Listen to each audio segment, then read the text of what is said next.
The blood-stained hero who dragged hope through fire. Rain hammered the tin roof of Eldermore's police station the way guilt hammers a man's ribcage relentless, accusing. Inside, the night shift was dozing when the door slammed open hard enough to yank everyone into the nightmare that barreled through. A German shepherd muddied, bleeding, pupils blazing with something bigger than pain stumbled across the linoleum. Tied to his back, limp as a doll, an 8-year-old girl who'd been missing for 8 unbearable days. Officers froze, radios crackled, and the dog collapsed, but even on the floor he snarled when a paramedic reached for the child, as if he still had miles to go before surrendering. Who was this battle-scarred canine?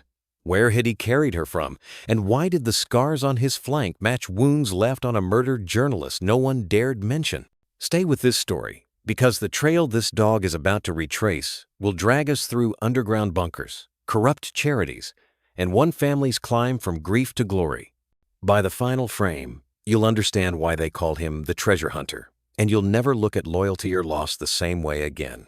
The rain drummed steadily against the metal roof of the Eldermore Police Department, a soft but persistent percussion that had settled over the small town like a warning. Outside, the street lamps flickered through sheets of water, casting warped halos across the pavement.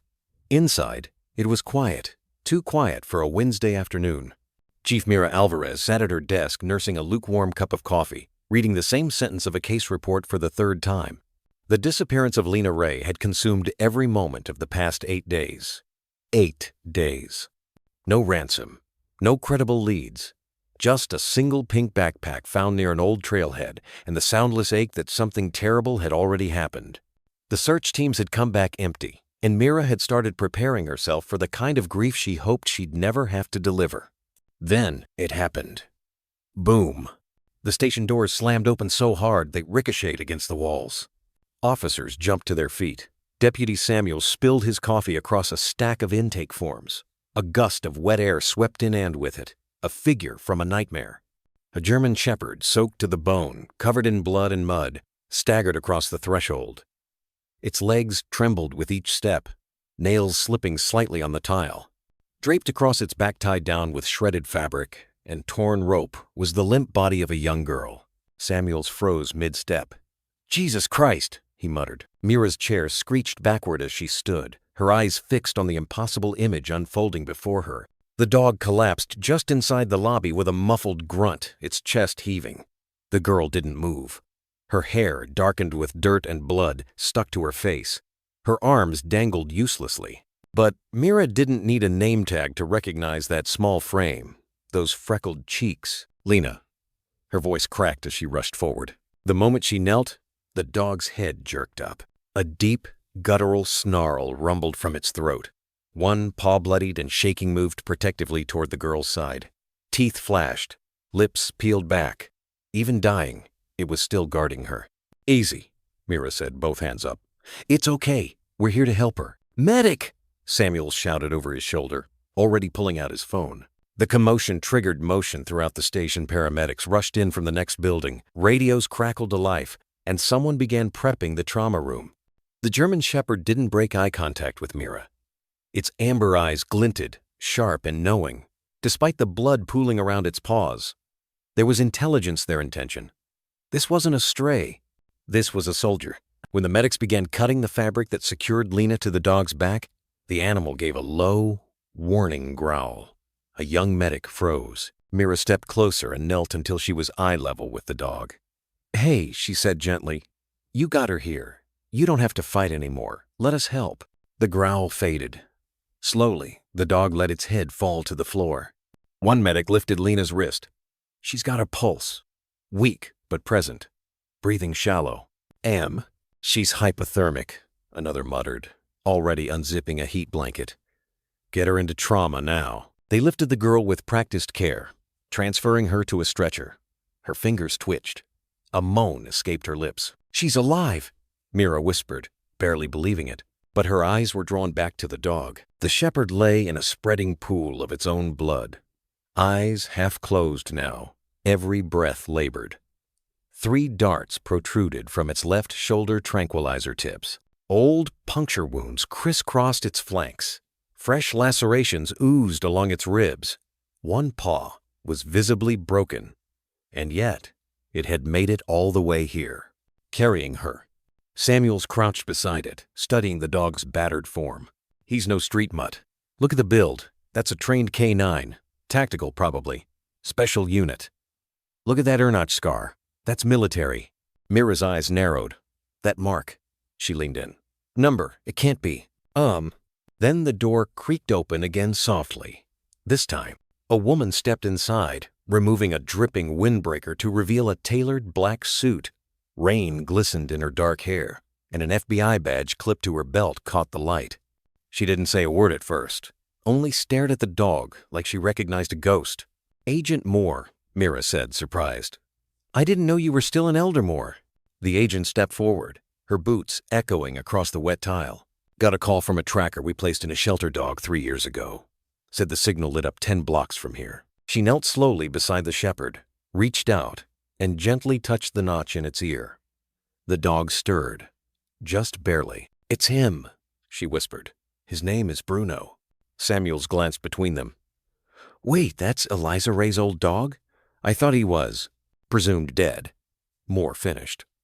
After her murder and his disappearance, he was listed as a failed K9 unit. But Lena found him, took him home, raised him. Mira's face went pale. So, the girl who saved the dog was saved by him. Silence fell again. Then, as if summoned by the truth of those words, Bruno shifted. His breath hitched. His chest rose and fell with effort. His eyes opened just enough to track the stretcher being wheeled out of the room, Lena disappearing down the hall. He whined once. Just once. A fragile sound. A tether. Mira reached out and laid a hand on his side. You brought her back. You held on. And now, we won't let go of either of you. The dog's eyelids fluttered. His breathing steadied for a moment, like he understood. And somewhere behind the weight of exhaustion and injury, Bruno still wasn't done. The double doors hadn't stopped swinging when she stepped through them. Cassidy Moore, FBI special agent, face pale beneath a layer of rain and resolve. Her black blazer clung to her shoulders like it had been soaked straight through, and her boots left watery prints across the station's linoleum floor. She didn't glance around. Her eyes locked instantly on the figure, sprawled in blood and mud at the center of the chaos. The room fell quiet again, just the hum of fluorescent lights, the rasp of the radio crackling in the background, and the wheezing breath of a dog who looked like he'd fought through hell and made it back just to die on this floor. Moore crossed the room slowly. She knelt beside the German shepherd, ignoring the way her knees hit the cold, wet tile.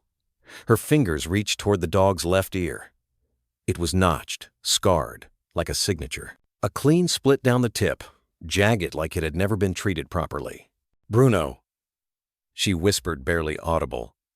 You're supposed to be dead. Chief Mira Alvarez stood nearby, arms crossed tight, watching Moore like she was reading a book she hadn't expected to reopen. You know this dog? She asked, her voice still raw from everything that had just unfolded. Moore nodded, almost absently. Her fingers hovered just above the shepherd's coat. She didn't dare touch him, not yet. He was still half on alert, even in this broken state. He belonged to Eliza Ray, Moore said finally. Investigative journalist, Lena's mother. Samuels looked up from the doorway, stunned. The Eliza Ray? Moore gave a slight nod. 3 years ago, Eliza was working a federal-level probe of trafficking, corruption, the kind of thing that disappears people. She didn't trust easily. She didn't keep notes digitally. She kept everything offline, hidden. She had a trained K9, unofficially trained, really. She called him her courier. Mira stepped closer, confusion darkening her eyes. Courier? What does that mean? Moore's gaze stayed on Bruno. It means he was more than protection. She trained him to retrieve, to carry, to track. He was the vault when everything else could be taken from her. When she died, he vanished. We assumed he was killed in the break-in. There was blood, signs of a struggle. But no body. Embley. Bruno's chest rose again, slower this time. His breathing was shallow but rhythmic. Still listening. Still there. Moore's voice softened. But he didn't die. He ran. Or maybe he waited until someone found him. A crowd of mourners huddled under black umbrellas, rain soaking their coats, their shoes, their grief. The casket lowered slowly into the earth. A white rose slipped from Lena's trembling fingers. She was only 5, her small frame pressed against her father's side, clutching his sleeve with all the strength her broken world could muster. Bruno wasn't there. He should have been. A kennel. Barking. A steel door creaks open. A volunteer leads Lena through rows of crates. She walks past the fluffiest pups, the ones with eager eyes and wagging tails. But then, she stops. In the back corner, quiet, alone, a scarred shepherd with an ear notched like a torn page watches her with eyes older than time. Lena kneels without hesitation. "This one," she says.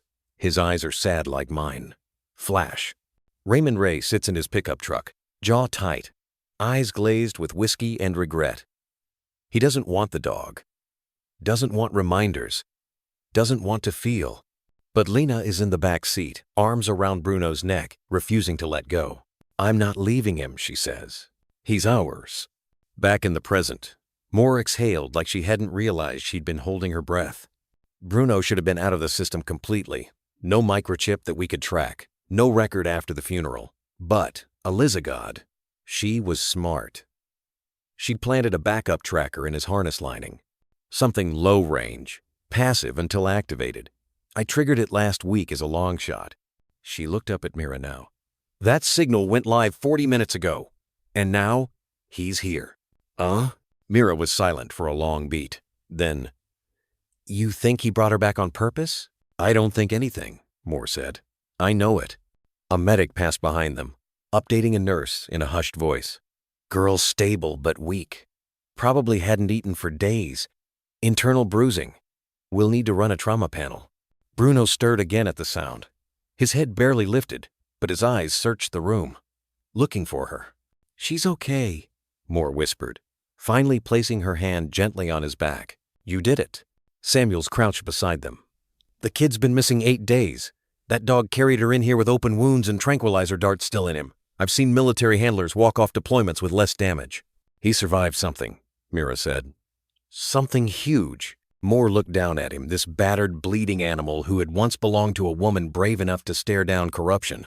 Now, he was here, still carrying her child, still following her orders. Even in death, Eliza had somehow trained the only one left she could trust. "What the hell did you find, Eliza?" Moore whispered, more to herself than anyone else. "And what did you teach him?" The radio crackled again. Static. Then a voice. "Transport team is prepping the girl for evac to County General. ETA, 5 minutes." Moore stood slowly, wiping her palms on her soaked trousers. She turned back to Mira. "He didn't just find her. He survived the people who took her. And he brought her home." Mira nodded solemnly. "Then the question is, what did he leave behind?" As if in answer, Bruno gave one final deliberate shift, his head turning toward the lobby doors. His body trembled with pain, but his eyes were sharp. Agent Moore stepped back. "He's not done," she said. "He wants us to follow." For a long while, the room sat in a hush that didn't match the storm raging outside. Rain battered the station windows in staccato rhythm, thunder groaning in the distance like an old god disturbed from sleep. The girl had been moved stabilized in the back room, wrapped in warm blankets, IV line trailing from her arm. A paramedic knelt beside her while another adjusted the oxygen mask gently over her mouth. In the center of the floor, Bruno remained motionless. His fur was matted with dried blood, tangled with pine needles and strands of damp grass. His breathing had slowed, uneven, but steady. A patchwork of bruises ran down his ribcage, and the dart still embedded in his hind leg pulsed with each heartbeat. Mira Alvarez hadn't moved. She stood near the dog like she was afraid he'd vanish if she blinked. Every so often, she'd look at the doorway as if half expecting something else to come crashing through another secret, another twist, another child hurt. Moore's voice broke the silence. "Something's wrong," she murmured. "He's not asleep." The others turned to her, brows furrowed. Moore knelt again, close enough to see the tension in Bruno's shoulders, the subtle rise in his flank, the faint glimmer in the corner of his right eye. "He's still here," she said, voice steady. "Just watching." And then it happened. Bruno's paw twitched, just once, then again stronger this time. Alvarez inhaled sharply as the dog's head lifted, shakily, like someone waking from a dream laced in smoke and fire. His eyes blinked open, cloudy with exhaustion but focused, unmistakably alert. Everyone froze. Bruno's gaze shifted slowly across the room, landing on Alvarez. Then, more Ethan. The door. Not just any door. The station's side entrance closed now, but slightly ajar at the bottom. Mud had been dragged in from the outside, smeared in a streak. No one had noticed it earlier, distracted by blood and chaos. Bruno looked at the door, then back at Alvarez, then the door again. Mira's voice dropped. "Is he pointing?" Moore exhaled. "He's trying to lead us." "No," said Samuel skeptically, arms crossed. "He's half dead. He doesn't even know where he is." But Moore was already shaking her head. "You don't know Shepherds. You don't know him." Bruno let out a low, almost inaudible whine. It wasn't a cry of pain. It was a call. A signal. The same kind of noise used to alert, to warn, to say, "Not yet. There's more." Moore leaned closer. "Where, Bruno?" she asked softly. "Where did you come from?" Again, his eyes darted to the door. Then, barely lifting his paw, scraped it across the floor. Once, twice, a third time, then stopped. 3 times. "What does that mean?" Alvarez whispered. Before Moore could answer, a weak, cracked voice rose from the back room, barely above a breath, but clear as water through silence. "He came back." Everyone turned. It was Lena, eyes still closed, lips dry, voice muffled by the oxygen mask, but she was speaking, unconscious maybe, or somewhere between worlds. But speaking. "He came back for me." Alvarez's jaw clenched. "God!" Moore stood slowly. Her eyes were gleaming, now not with tears, but with certainty. "Bruno's not just a survivor," she said. "He's a witness, a tracker. He's still working." Samuels frowned. "Working? Yes. He didn't just escape and stumble in here. He brought her to the safest place he could remember. He carried her through the woods, bleeding, tranquilized, injured, and he came straight to us. Not by accident, by instinct, because he knew someone would still be here who could listen." "Listen to what?" Samuels asked, exasperated. Moore turned back to Bruno, and this time she crouched lower, lowering her hand gently to his muzzle. "To him," she said. "He's not finished. He still has something to say." And Bruno responded. With one final breath of effort, he pushed his front legs forward. His body shifted an inch toward the door, then another. He growled not from pain, but insistence. "Let him guide us," Moore said firmly. "We don't have time to debate this. Whoever did this to Lenather's still out there, and I don't think he came back alone." Thunder rumbled again, closer now, the kind that rolls in your chest like a warning. Alvarez exchanged a look with Moore, and after a pause, she gave a single nod. "Gear up," she said. "We follow him." They didn't realize yet what he'd left behind, or what secrets still hid in the trees. But Bruno knew. And despite the pain that sang through every inch of his body, despite the blood loss and the drugs and the scarce, pulled himself 1 inch closer to the door and waited. The house still smelled like Eliza, lavender and lemon from her old candles. The faint scent of almond soap, still clinging to towels that no one had moved. The bedroom door remained closed not out of reverence, but because Raymond couldn't bear to see it empty. He hadn't stepped inside since the funeral. That was 4 weeks ago. Now, in the dim afternoon light, he sat hunched at the edge of the couch, shirt wrinkled, eyes sunken, one hand wrapped around a half-empty glass of bourbon. The television blared a game show he wasn't watching. A fly buzzed against the window pane. Outside, wind swayed the trees in the yard, the same trees Eliza once strung lights on every winter, even when the snow made her fingers numb. Raymond stared into the glass like it might give him a different answer this time. In the hallway, Lena stood silently. She was small in the oversized hoodie she'd stolen from Eliza's side of the closet. Her knees were bare beneath it, scraped slightly from yesterday's fall at the bus stop. No one had asked about the blood on her shin. She waited until the host on television shouted a price. Then she said it. "Daddy, I want to go to the shelter." He didn't move, just blinked once, slowly. "Shelter?" His voice cracked. "What for?" "I want a dog," Raymond scoffed, rubbing his face. Jesus, Lena. Now? Her chin lifted. Mom said we could before she left. He turned away at that word left because it was easier than died. Because Lena had learned not to say died around him. Not since the day he punched a hole in the wall after someone brought over sympathy flowers. We can't even feed ourselves right now, Raymond muttered. I can't even remember to do the goddamn laundry. I'll feed him, she said quickly. I'll clean. I'll walk him. You don't have to do anything. He let out a short, broken laugh. That's not how it works. But she didn't back down. Lena stepped closer.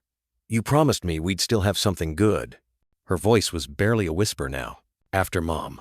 Raymond flinched. That one landed. They didn't speak for a moment. The silence between them wasn't angry. It was tired. Like a truce drawn in grief that neither side knew how to uphold. Finally, he exhaled through his nose, tossed back the rest of the bourbon, and stood. Fine, he mumbled. Put on shoes. The shelter sat at the edge of town, beyond the old grain mill where stray cats haunted rusted machines and wind carried the smell of metal. Inside, the air was warm but tinged with antiseptic and wet fur. A young volunteer barely out of high schooled them past rows of kennels, explaining things neither of them listened to. Most of the dogs barked as they passed, some frenzied, some pleading. Lena walked slowly, her fingers curled around the sleeves of her hoodie. Then she stopped. Kennel 37. A German shepherd, but not like the others. He didn't bark. He didn't lunge. He just sat. Eyes dull, head slightly lowered, his body a road map of old injuries, a scar across his shoulder, a strange notch on one ear, fur grown uneven over ribs that pressed sharply against skin. He looked like someone who had stopped asking for kindness. Lena stepped closer to the chain link. The dog raised his eyes, and in that instant, something shifted.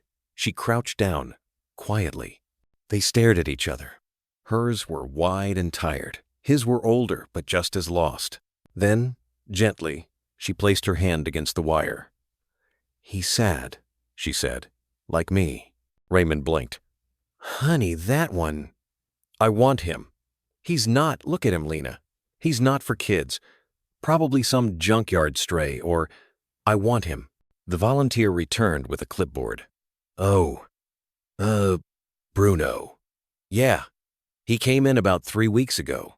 Wasn't chipped. Found limping near the highway. Animal control said he might have been used. You know, for fighting. Or worse. Raymond stiffened. See? Number?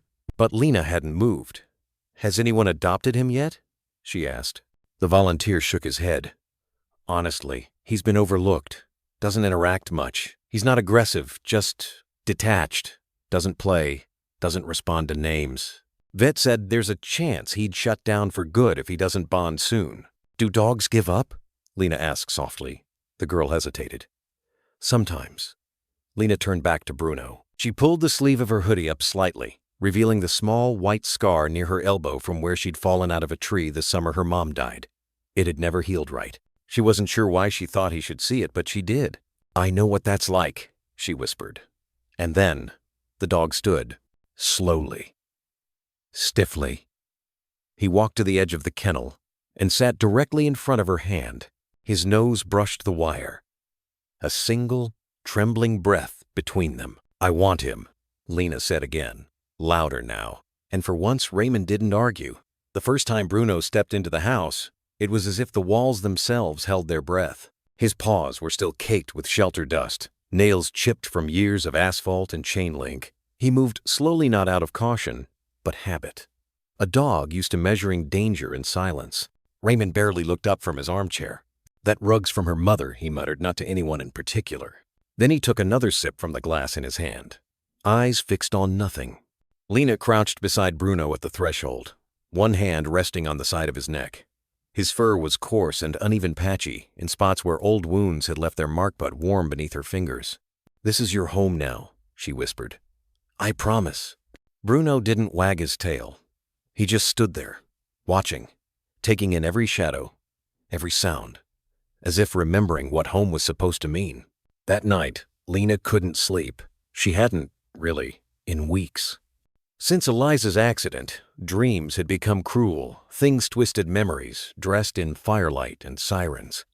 Some nights it was the crash itself, other times just the sound of her mother's voice calling from the hallway, too far to reach. She would wake up choking on tears that wouldn't come. But that night, something changed. Bruno lay curled beside her bed. Not on either, never assumed anything, but close enough that his breath stirred the fringe of her blanket. His body was still tense, eyes half-lidded but alert, ears flicking at every creak in the old house. When Lena whimpered in her sleep, he rose. When she kicked at invisible enemies, he pressed his weight against the bed frame. And when she cried out, a sharp gasp from some dark corner of her dream it was Bruno's cold nose nudging her wrist that brought her back. She blinked, wide-eyed and damp with sweat. He didn't move, just looked at her. Not asking, not judging, just there. Lena reached out. Her small fingers found the fur beneath his ear, the strange little notch that made him look like a soldier who'd barely survived. "Thank you," she whispered, voice trembling. "Please don't leave." Bruno lowered his head to the floor, ears flattening. And for the first time since Eliza died, Lena fell back asleep. Days passed. Weeks, maybe. Time was strange now. Bruno settled into the house with the quiet grace of someone who knew not to be a burden. He didn't beg, didn't bark. He ate when Lena fed him, walked beside her like a shadow on a string. They had conversations without words. At the park, Lena would sit on the swings while Bruno lay under the bench, eyes scanning the perimeter like a bodyguard who trusted no one. At school pickup, he'd wait behind the fence of her needing a leash, never breaking posture until her footsteps returned. At home, when nightmares came and her voice cracked mid-scream, he was already at her side before the sound finished leaving her mouth. He never slept deeply. Neither did she. And somehow in that broken rhythm they found peace. Raymond, meanwhile, watched from a distance. Or rather, didn't time. He avoided the hallway when Bruno was there, refused to speak his name. He referred to him as that dog. Or worse, her mutt. Sometimes, when drunk, he'd mumble things under his breath. Should have buried that thing with her. He's only loyal to ghosts. Once, Lena overheard him grumbling about how Eliza always wanted a protector in the house. "Well, now you got one, sweetheart. Hope he keeps you warm in the grave." Bruno had been sitting silently by the door. He didn't move, didn't growl, but his eyes followed Raymond with the stillness of a loaded gun. And that silence had said enough. One evening, Raymond stumbled in later than usual, the scent of gin thick on his clothes. He dropped his coat on the floor, missed the chair, and slammed the fridge door 3 times before realizing they were out of beer. "Figures," he hissed, kicking it shut. Bruno was lying by the fireplace, unmoving. Lena sat on the rug beside him, sketchbook in her lap. She was drawing something crude lines and soft shading forming the shape of a dog curled beneath a moonlit window. Raymond's voice sliced through the quiet. "You love that mutt more than your old man, huh?" Lena didn't look up. She kept shading. "He doesn't break things," she said softly. "He doesn't scream when it's dark." Raymond flinched. A long pause. Then, half laughing, half weeping, he collapsed onto the couch and muttered, "Dog doesn't know anything about loyalty." And from. But Bruno's eyes met his. And in that one gaze, deep and unforgiving, there was something ancient. A judgment beyond words. Raymond looked away first. Later that night, long after the lights had dimmed and the world outside fell quiet, Lena slipped from her bed and padded down the hall. Bruno followed. She opened the cabinet beside the stairs and pulled out a threadbare blanket, folded it into a square, and laid it gently at the foot of her bed. "You don't have to sleep on the floor," she whispered. "Not if you don't want to." Bruno stepped onto it, turned once, twice, then lay down with a low sigh. Lena crawled into bed, clutching a worn plush rabbit against her chest. As the wind rustled the trees outside, Bruno lifted his head once more, ears tilting toward the door, then back to her. She reached out without looking, fingers brushing his back. And in that fragile quiet, without language or ceremony, a pact was formed. Unspoken. Unbreakable. She would be his purpose.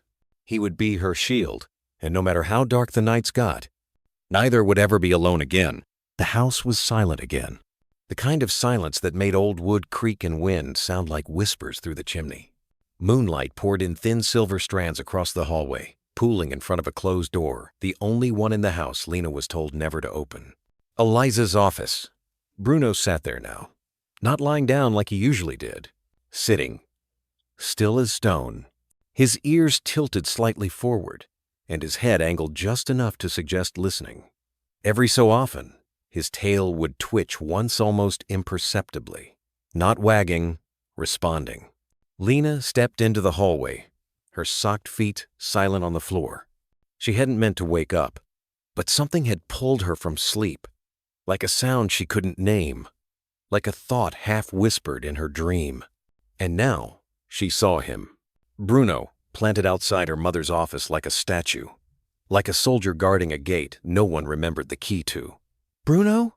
she whispered. He didn't move. She took a few cautious steps forward. The air felt heavier here. It always had. Even before Eliza died, this space had always been different, quiet in a way that wasn't peace. Bruno gave a soft whimper, a noise not of pain but longing. Lena sat beside him, pulling her knees to her chest. "She used to sit in there for hours," she murmured. "With all those boxes and papers and old things she never let me see. Said it was her other job. The one before me." Bruno's ears twitched. "She kept secrets in there," Lena said. "Maybe even from you." Bruno shifted, not toward her but toward the door. Then his paw gently scratched the edge of the frame, once, then stopped. Lena frowned. "Do you remember?" The dog turned his head. Their eyes met. For a moment, Lena felt like she wasn't talking to a dog. She was talking to the last living witness of Eliza's other life. The one before the PTA meetings, the warm kitchen smells, the bedtime lullabies.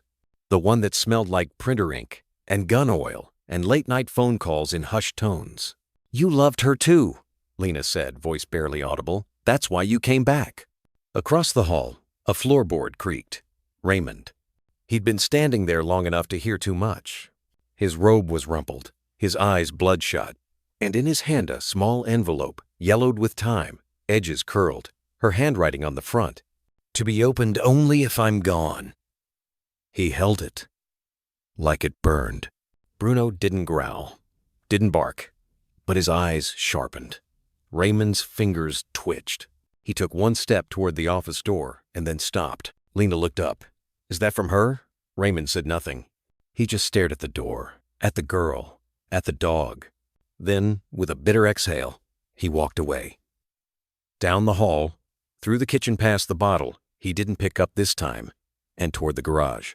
The letter landed in the trash bin with a soft final sound, like closing a casket. Later that night, Lena lay awake, arms curled around her pillow. She could hear Bruno shifting restlessly outside the door, pacing now, sniffing, pawing again at that locked office like he knew what was behind it had been meant for him all along. She rolled over. There was something about the way Bruno reacted to that door, something deeper than longing. It was purpose. And in the flickering memory of things her mother once said, things she only half understood, a sentence floated to the surface. Some dogs are born protectors, others are trained. Bruno had been both. She remembered now. The box in the closet Eliza never opened when Raymond was home. The way her mother would clip on Bruno's vest knot, a normal harness, but something heavier, stiffer and whisper words in another tone, a different language, as if unlocking something inside him. One night, years ago, Lena had peeked into the living room when she was supposed to be asleep. Eliza knelt beside Bruno, a flashlight in one hand, a strange map spread across the floor. Bruno sat at attention, eyes locked on her like he understood. No, not like. He did understand. And now here he was, outside that same door, waiting for someone to remember, waiting for someone to follow. The next morning, Raymond was gone. Just his coat missing from the hook. The truck absent from the driveway. No note, no goodbye, just silence, heavy as ever. Lena sat at the kitchen table with the spoon she didn't use, milk warming in her cereal bowl. Bruno lay across from her head, resting on his paws, eyes locked on the hallway beyond. Neither of them touched their food. The letter remained buried beneath coffee grounds and junk mail in the outside trash can. But a presence lingered. Not just grief, not just guilt, something unfinished. Something waiting behind a locked door with dust on the handle and a whisper sealed in wood. Bruno's eyes stayed there. So did hers. It was a Tuesday that started like any other. The kind of morning that didn't seem to matter in the grand scheme of things. The kind of day people forget until they realize later it was the last time something felt normal.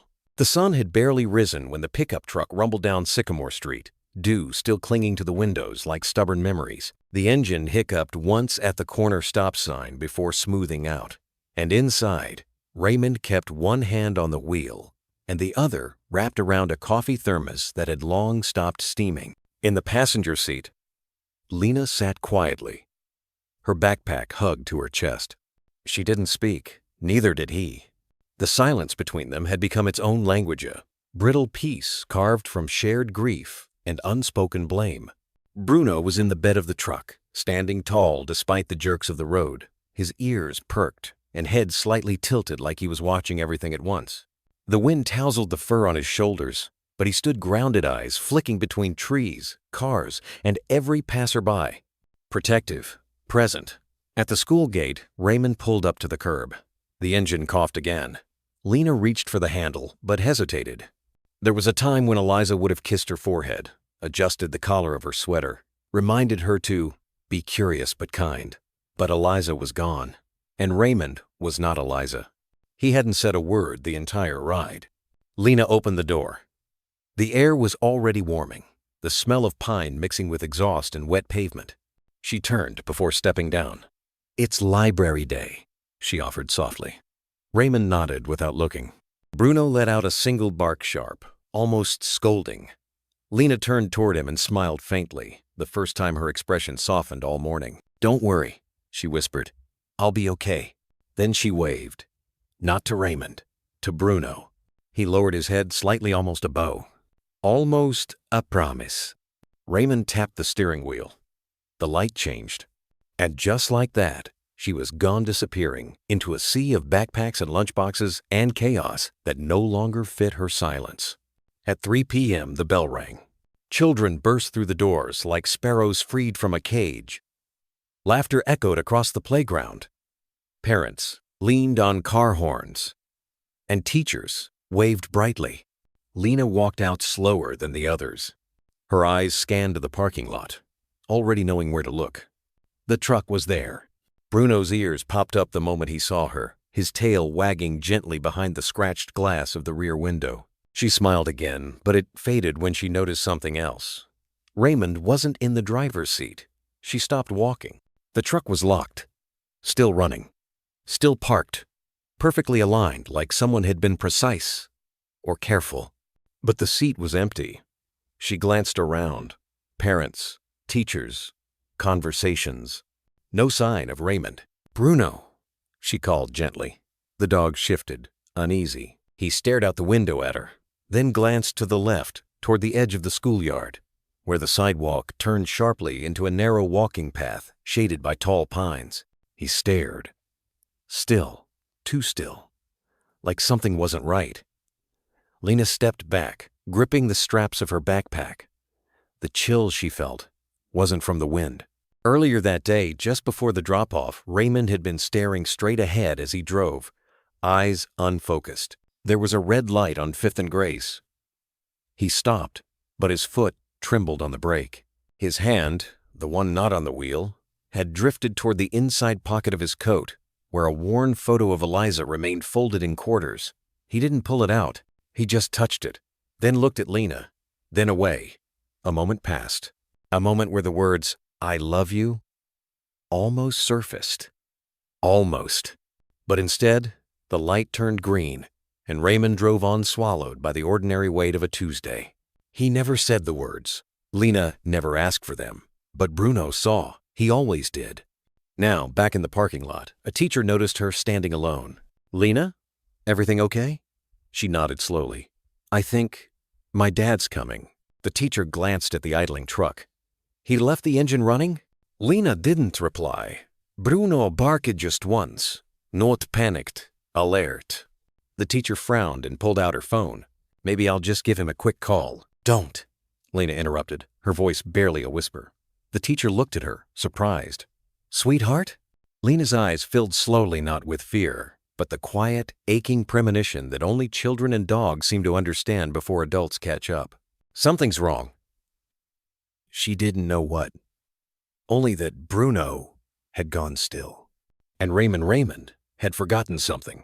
Not the backpack, not the car keys, but something far more important. 3 little words. 3 words he used to say every morning without fail. 3 words Lena hadn't heard since Eliza's funeral. I love you. And today, of all days, he hadn't said them. Raymond didn't remember most of the drive back to school. The road blurred past, framed by ditches still wet from last week's storm. One hand gripped the steering wheel too tight. The other hovered near the glove box, as if tempted to reach for something anything to numb the growing tightness in his chest. The radio was off. Silence filled the truck like fog, thick and pressing. He pulled into the school parking lot, expecting the usual late-afternoon bustle kids loitering at the crosswalk, parents leaning on horns, soccer bags dropped onto pavement. But the lot was nearly empty. Just a few stray minivans, a janitor rolling a trash bin, the sound of leaves scraping across asphalt. Bruno shifted in the back seat, ears flattening. He let out a low, drawn-out whine, not a cry, a warning. Raymond parked, slammed the door harder than necessary, and strode toward the front office. The fluorescent lights buzzed overhead as he stepped inside. The clock above the entry read 3:47 p.m. At the reception desk, a young woman looked up, startled. "Oh, Mr. Vance." "Yeah." He tried to keep his voice steady. "I'm here to pick up Lena." She blinked, confused, then checked the sign-out sheet, her eyebrows furrowed. She was already picked up. Raymond felt like he misheard. "What?" The receptionist turned the clipboard around. "About 40 minutes ago. Says here it was a family emergency. A woman signed her out." He leaned over the counter. There was no emergency. The receptionist's smile faltered. She showed ID. Knew Lena's full name, grade, your contact number. What was her name? Ia. She scanned the sheet again. It says Amelia Barnes. Raymond froze. That name hadn't passed through his mind in years. Lena's aunt. Eliza's estranged sister. The one who hadn't even shown up at the funeral. Outside, the air was thicker now. Clouds were starting to gather again, pressing low on the horizon. A summer storm was brewing hot wind, kicking dust into the corners of the schoolyard.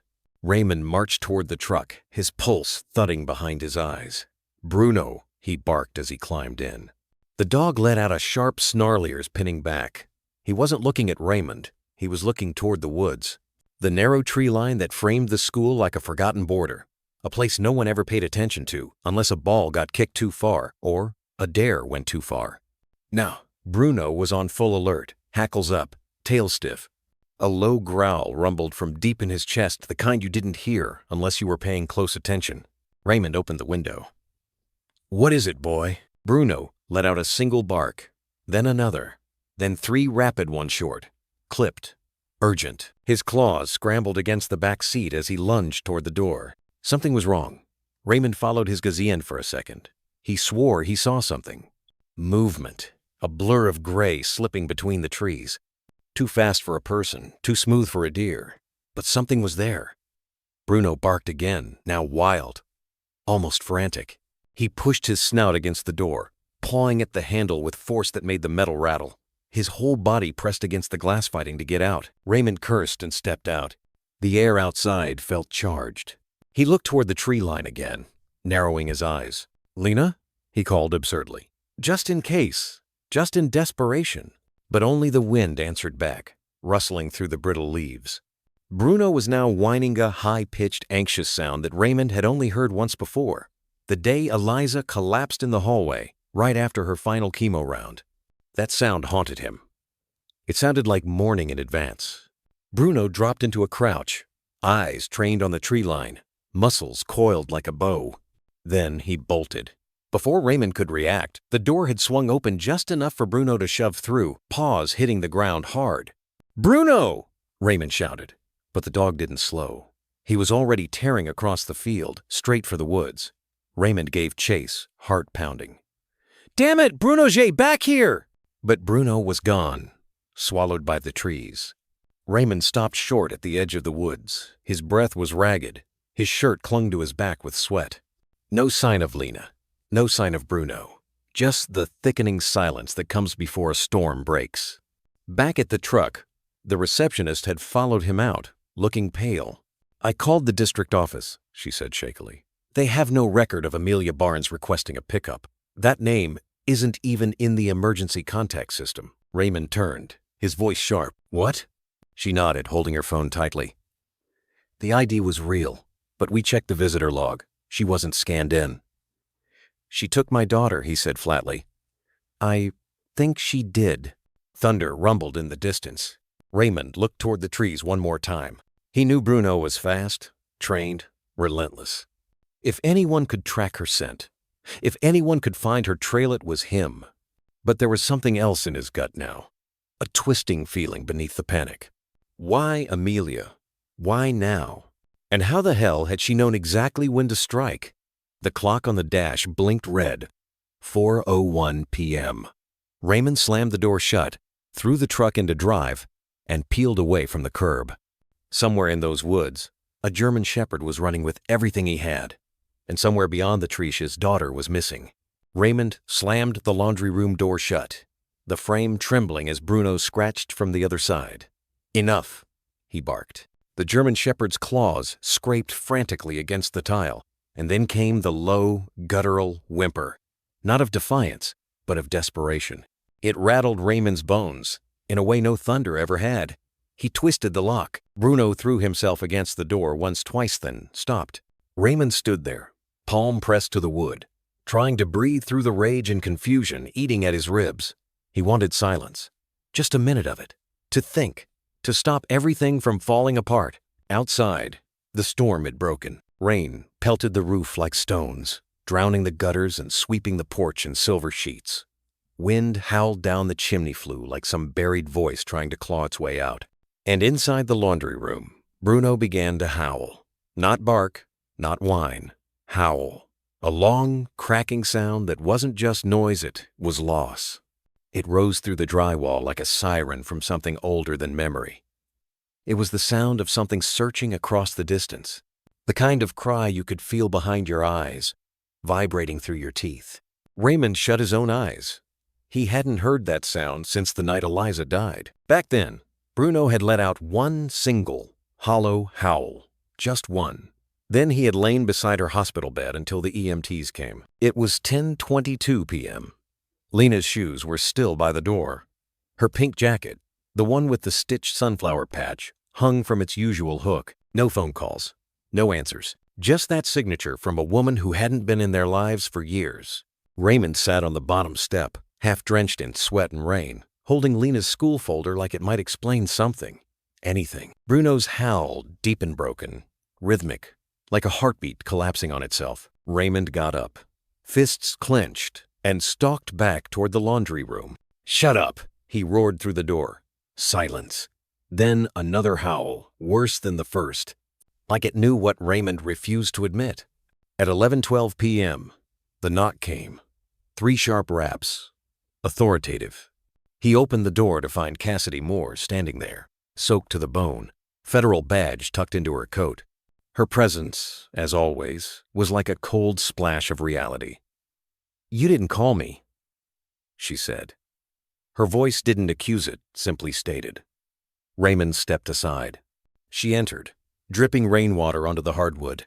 Her eyes swept the foyer, noted the girl's shoes, the unopened mail, the trimmer in the walls from the howling behind the locked door. "You lock him up?" she asked, already guessing the answer. "He wouldn't stop," Raymond muttered. "He's been at it all night." Cassidy tilted her head. "That's not distress. That's communication." He scoffed. "He's just a dog." She turned. "He was never just a dog. You know that." Thunder cracked outside. Cassidy moved toward the laundry room, laid her palm on the door. Bruno had gone quiet the moment she stepped into the room, as if recognizing something in her. She crouched beside the doorframe, listened. Bruno let out a faint yelp, then a small thump like he was resting his head against the wall. "You taught him silence protocols, didn't you?" she asked gently. Raymond didn't answer. Cassidy stood, brushing water off her sleeves. "When was the last time you listened to him?" Raymond exhaled hard. "I made him shut up because I couldn't stand to hear it." Every sound he makes reminds me of her, of Eliza, of everything I couldn't fix. He sat on the couch, head in his hands. He kept trying to tell me something after Lena vanished. I, though, was just panicking. Or losing it. Like me. Cassidy's voice softened. You're not losing it, but you are ignoring the only one who hasn't stopped trying. Raymond looked up, eyes red. You think he knows where she is? I think he's the only one who felt it when it happened. Dogs don't have facts, they have truth. And he's screaming it in your face. Raymond rose and stepped toward the door. He undid the lock, then slowly cracked it open. Bruno was lying down, ears flattened, tail still, but his eyes snapped up the second Raymond opened the door. He didn't rush him. He just stared. And in that look, wet, shimmering, heavy with all the things words could never carry, Raymond felt it. Guilt, recognition, plea. Raymond knelt. I'm sorry, he whispered. I thought you were breaking down. But you were, weren't you? You were trying to tell me. Bruno leaned forward, touched his nose gently to Raymond's hand. A silent pact. Again, the way he had once done with Lena. The next sound was so sudden it startled them both. A phone. Cassidy's. She picked it up. Yeah? Her face tensed. She turned to Raymond. Ray, you need to come see this. They found something. In the woods. Near the Eastern Trail. Raymond's breath caught. Bruno stood, poised, ready. Without waiting, he trotted to the door. Cassidy nodded toward him. Raymond followed, his voice just a whisper. He's never stopped looking for her.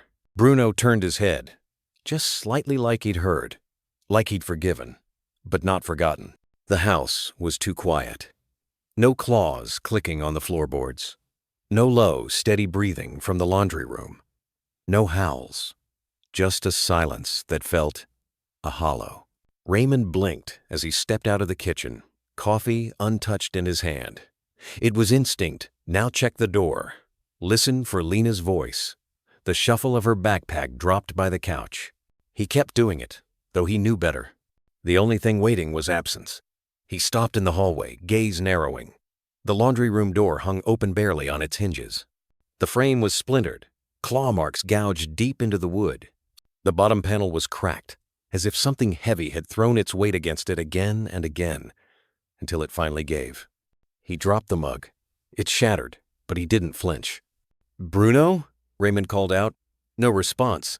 He rushed through the house, checking every room. The backyard gate, the cellar, gone. The collar still sat on the hook by the door, Bruno's faded tag swinging silently. The leash was untouched. Raymond stood there, chest rising and falling like he'd just run a mile. Rain tapped softly against the window panes, and somewhere in the distance, thunder groaned. He backed into the living room and sat heavily on the edge of the couch, head in his hands. The last time he'd seen Bruno really looked at him was last night. The dog had curled beside the door after they returned from the ravine trail where the police found that torn ribbon. Raymond had said nothing. Bruno hadn't pushed, just laid there, waiting. And now, he was gone. Not stolen, not wandering. Gone with intention. His eyes lifted to the fireplace mantel. Dust clung to the corners of old Fromess snapshots from before it all unraveled. Before Eliza got sick. Before Lena started flinching at shadows. One photo stood apart from the rest. Raymond reached for it with a shaking hand. It was taken the year before Lena was born.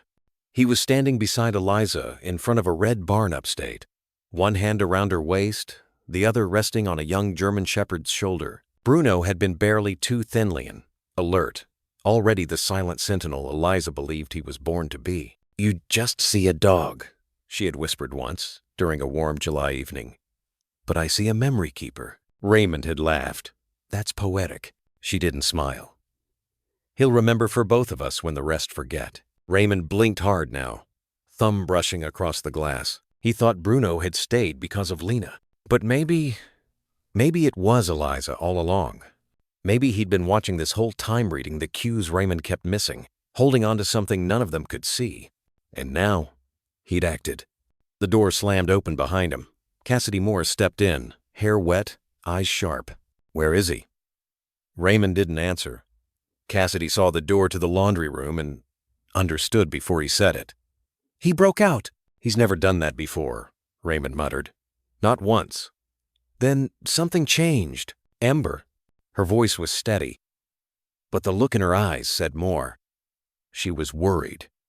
Deeply. Not just because a dog had gone rogue, but because this dog, the one Eliza trained in silence and secrets, had decided to move alone. Cassidy crossed the room and picked up the photo, still trembling in Raymond's grip. She stared at it. "You think he's going back there?" she asked quietly. Raymond nodded slowly. "Where it all started. The barn." He looked at her. "Number earlier." Cassidy narrowed her gaze. "You mean Eliza's first shelter job, the rescue unit. Before she joined the department." Cassidy's lips parted. "The one that was shut down? She told me she used it for canine rehab after covert missions. Off the books." Cassidy exhaled. "You think Bruno remembers it?" Raymond looked at the open door. The broken frame. I think he never forgot. Outside, the wind had picked up. Somewhere in the night, a dog was running through wet fields, past forgotten roads, towards something no GPS could find. Not because he was chasing a scent, but because he remembered. Because something inside him had stirred with Lena's disappearance. Because the one person who had believed in him from the start, Eliza had trained him to follow memory over noise, instinct over orders. Raymond stepped outside, letting the rain hit his face. It was cold, sharp, real. Cassidy joined him. "We follow?" He nodded. Not just because they had to, but because the last time Raymond hadn't followed that dog, he lost his wife. He wouldn't make the same mistake with his daughter. The rain had turned the trail into a ribbon of mud.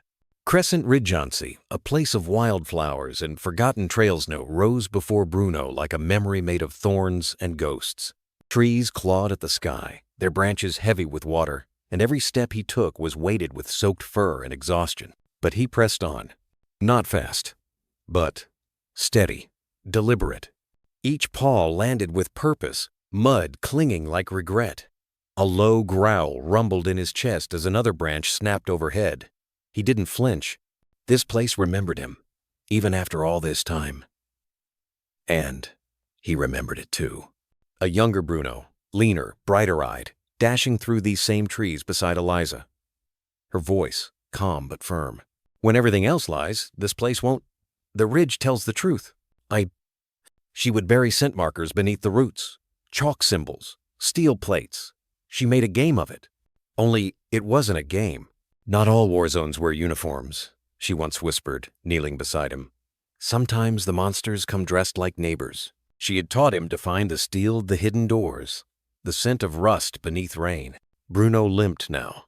The thorn gash on his front paw was bleeding again. He didn't pause. Pain was information. Eliza had said that too. And somewhere behind that pain, he knew what he was moving toward. Not the past, not the forest, but her. He reached the ridge wall by dusk, a sheer face of granite, half covered in moss and thyme.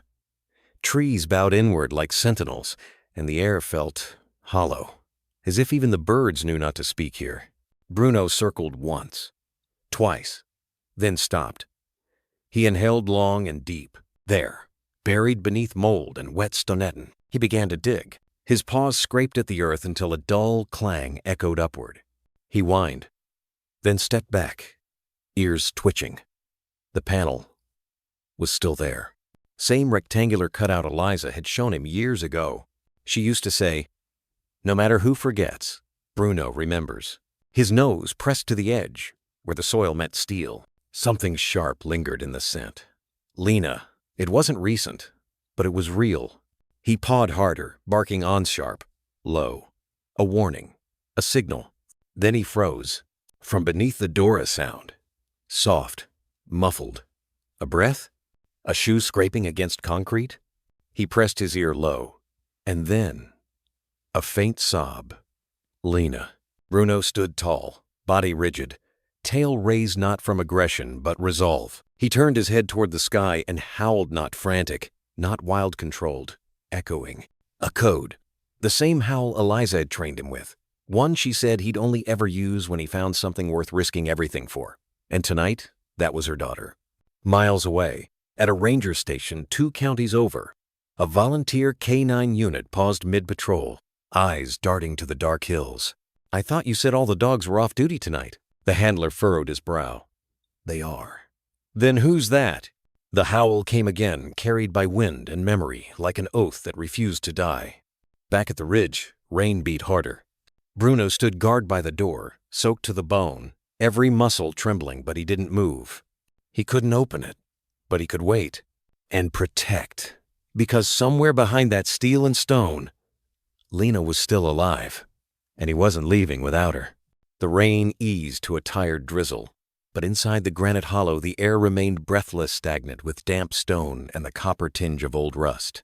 Bruno pressed his chest flat to the ground, nose fitted beneath the steel door's bottom seam.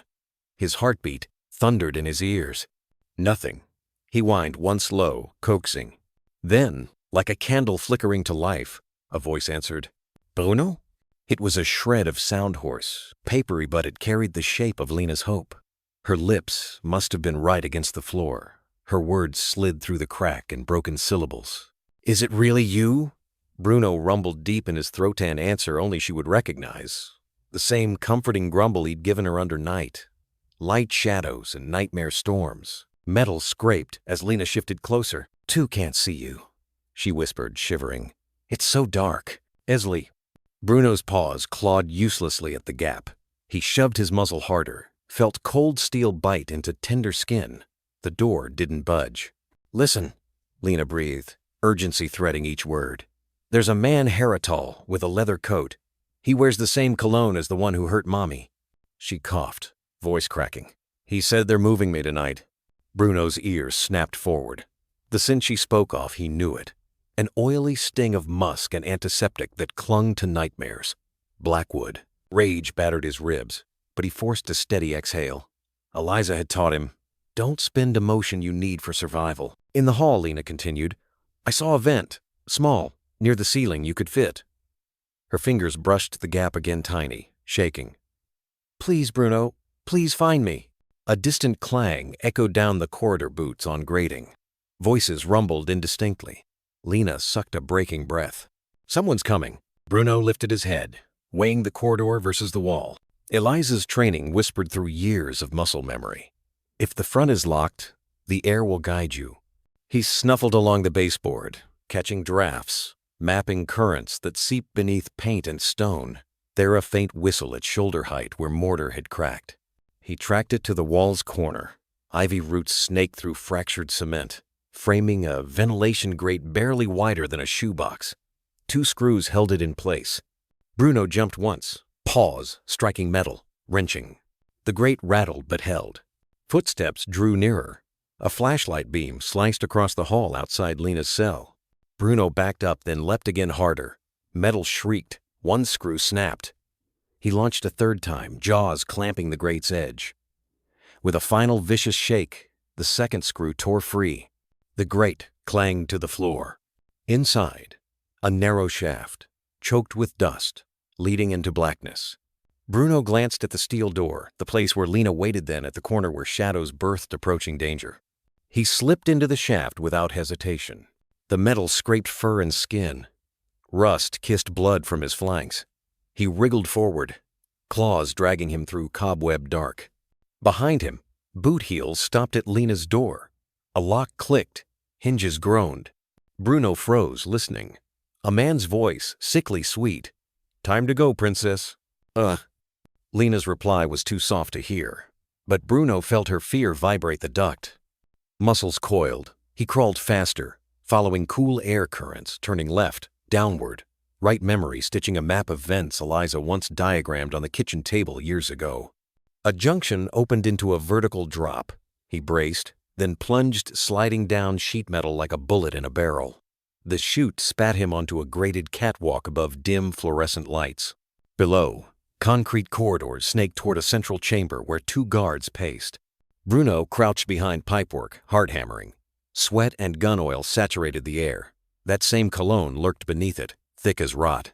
From an upper door, Lena shuffled out, wrists bound, flanked by the tall man and a 2nd guard.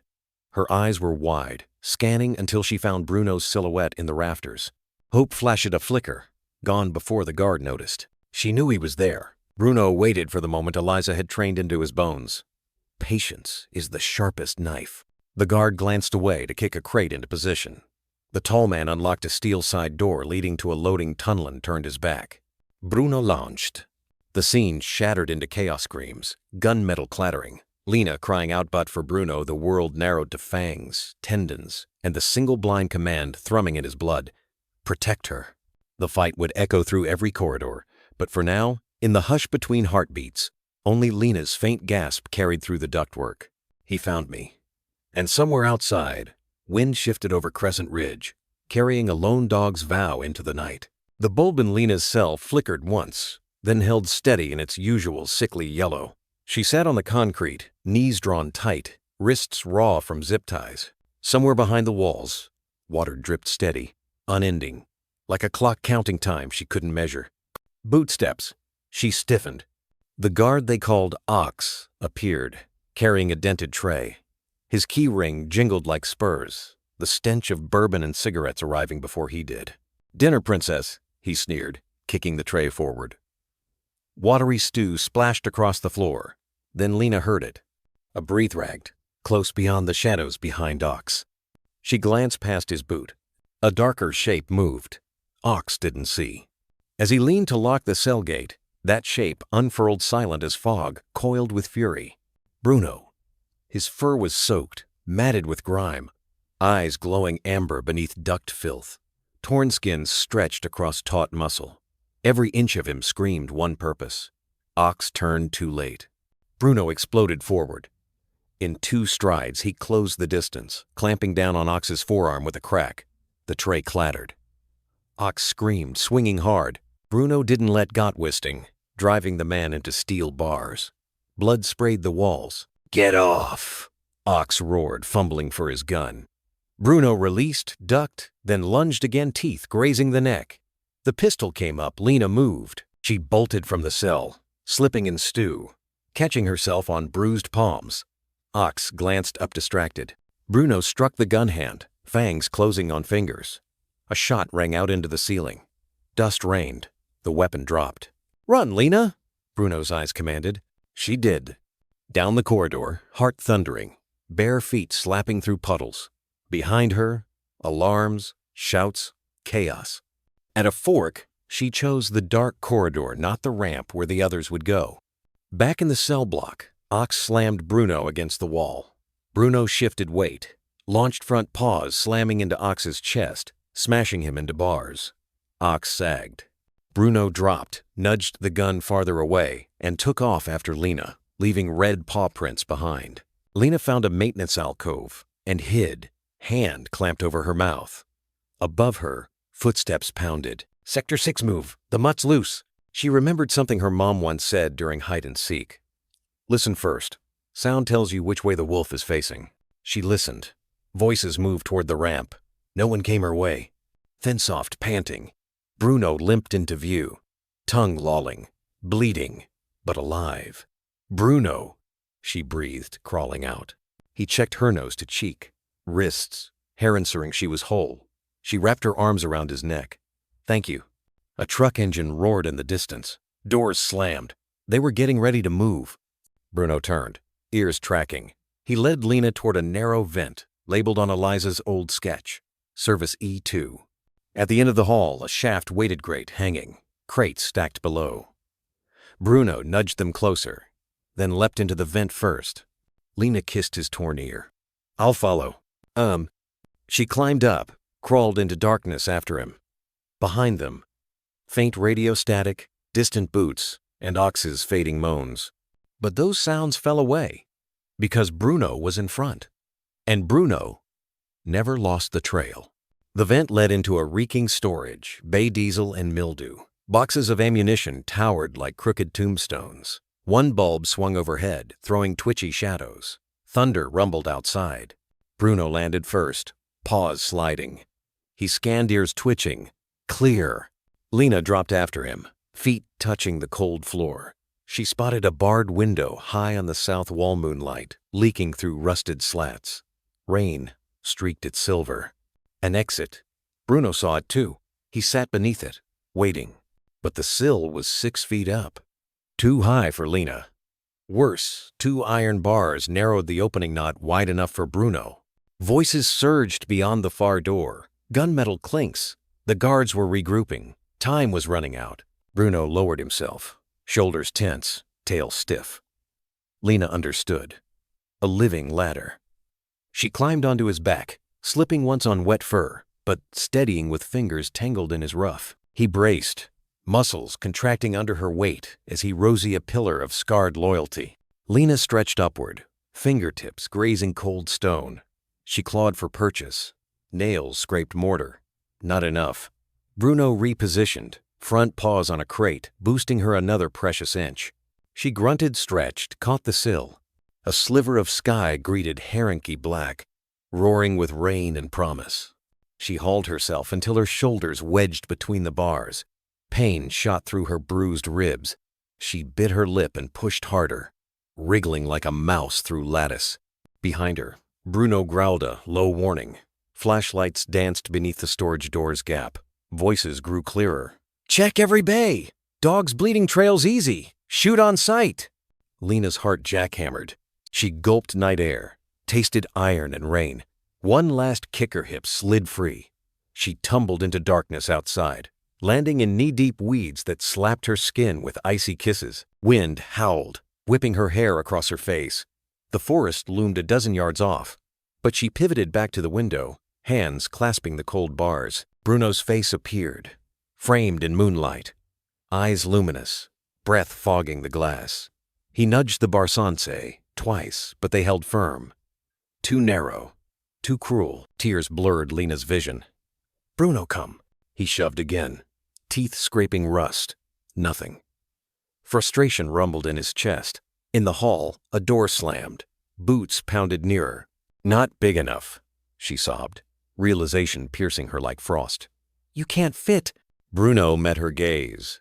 For a heartbeat, the world was just the two of them, and the storm. He licked the bar, a soft sweep of tongue that tasted of farewell, then stepped back. "No." Lena's fingers whitened around iron. "I'm not leaving you." Inside, flashlight beams broke under the storage door. Handles rattled. Bruno faced her one last time.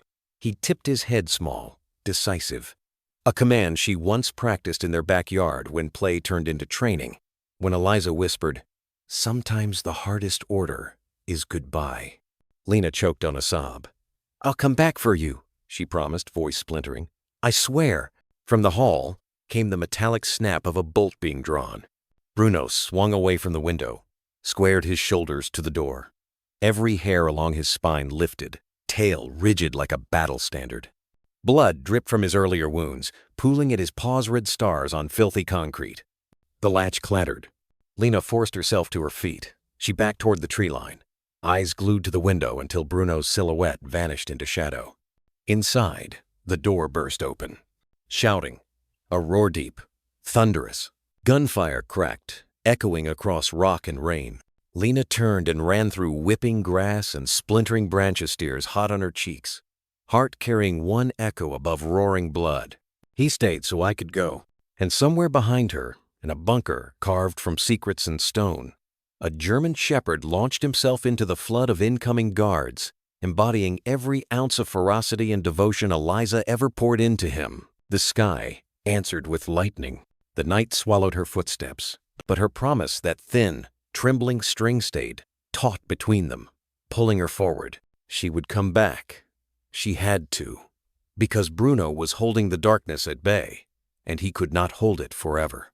Rain knifed sideways as Lena stumbled through the tree line, lungs raw, nightgown plastered to her skin. Every branch seemed to claw for her. Every root reached to trip her. Behind, the bunker spat echo shouts, gunfire, the guttural barks she hoped still belonged to Bruno. "Keep moving." The phrase looped in her skull, Eliza's voice. Steady, even in memory. If you can't outrun the dark, outsmart it. A sliver of gravel road glimmered ahead, headlights sweeping like sleepy lighthouses in the storm.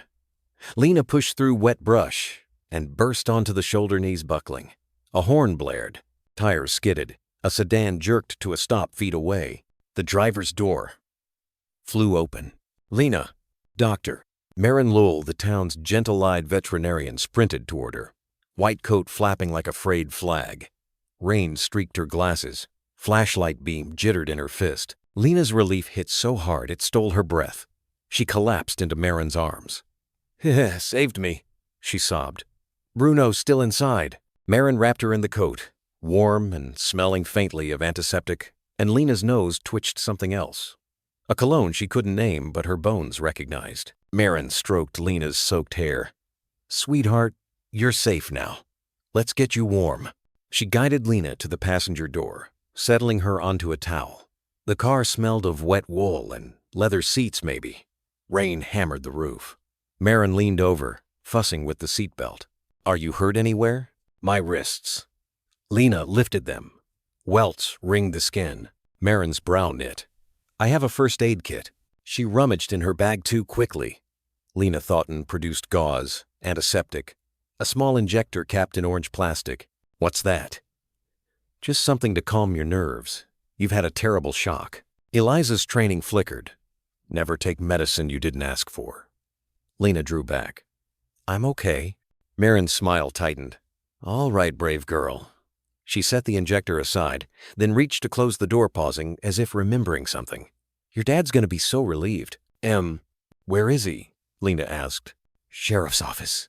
Marin slipped behind the wheel. Wipers squealed across glass. She turned the heater high, hands trembling on the ignition nerves, Lena assumed.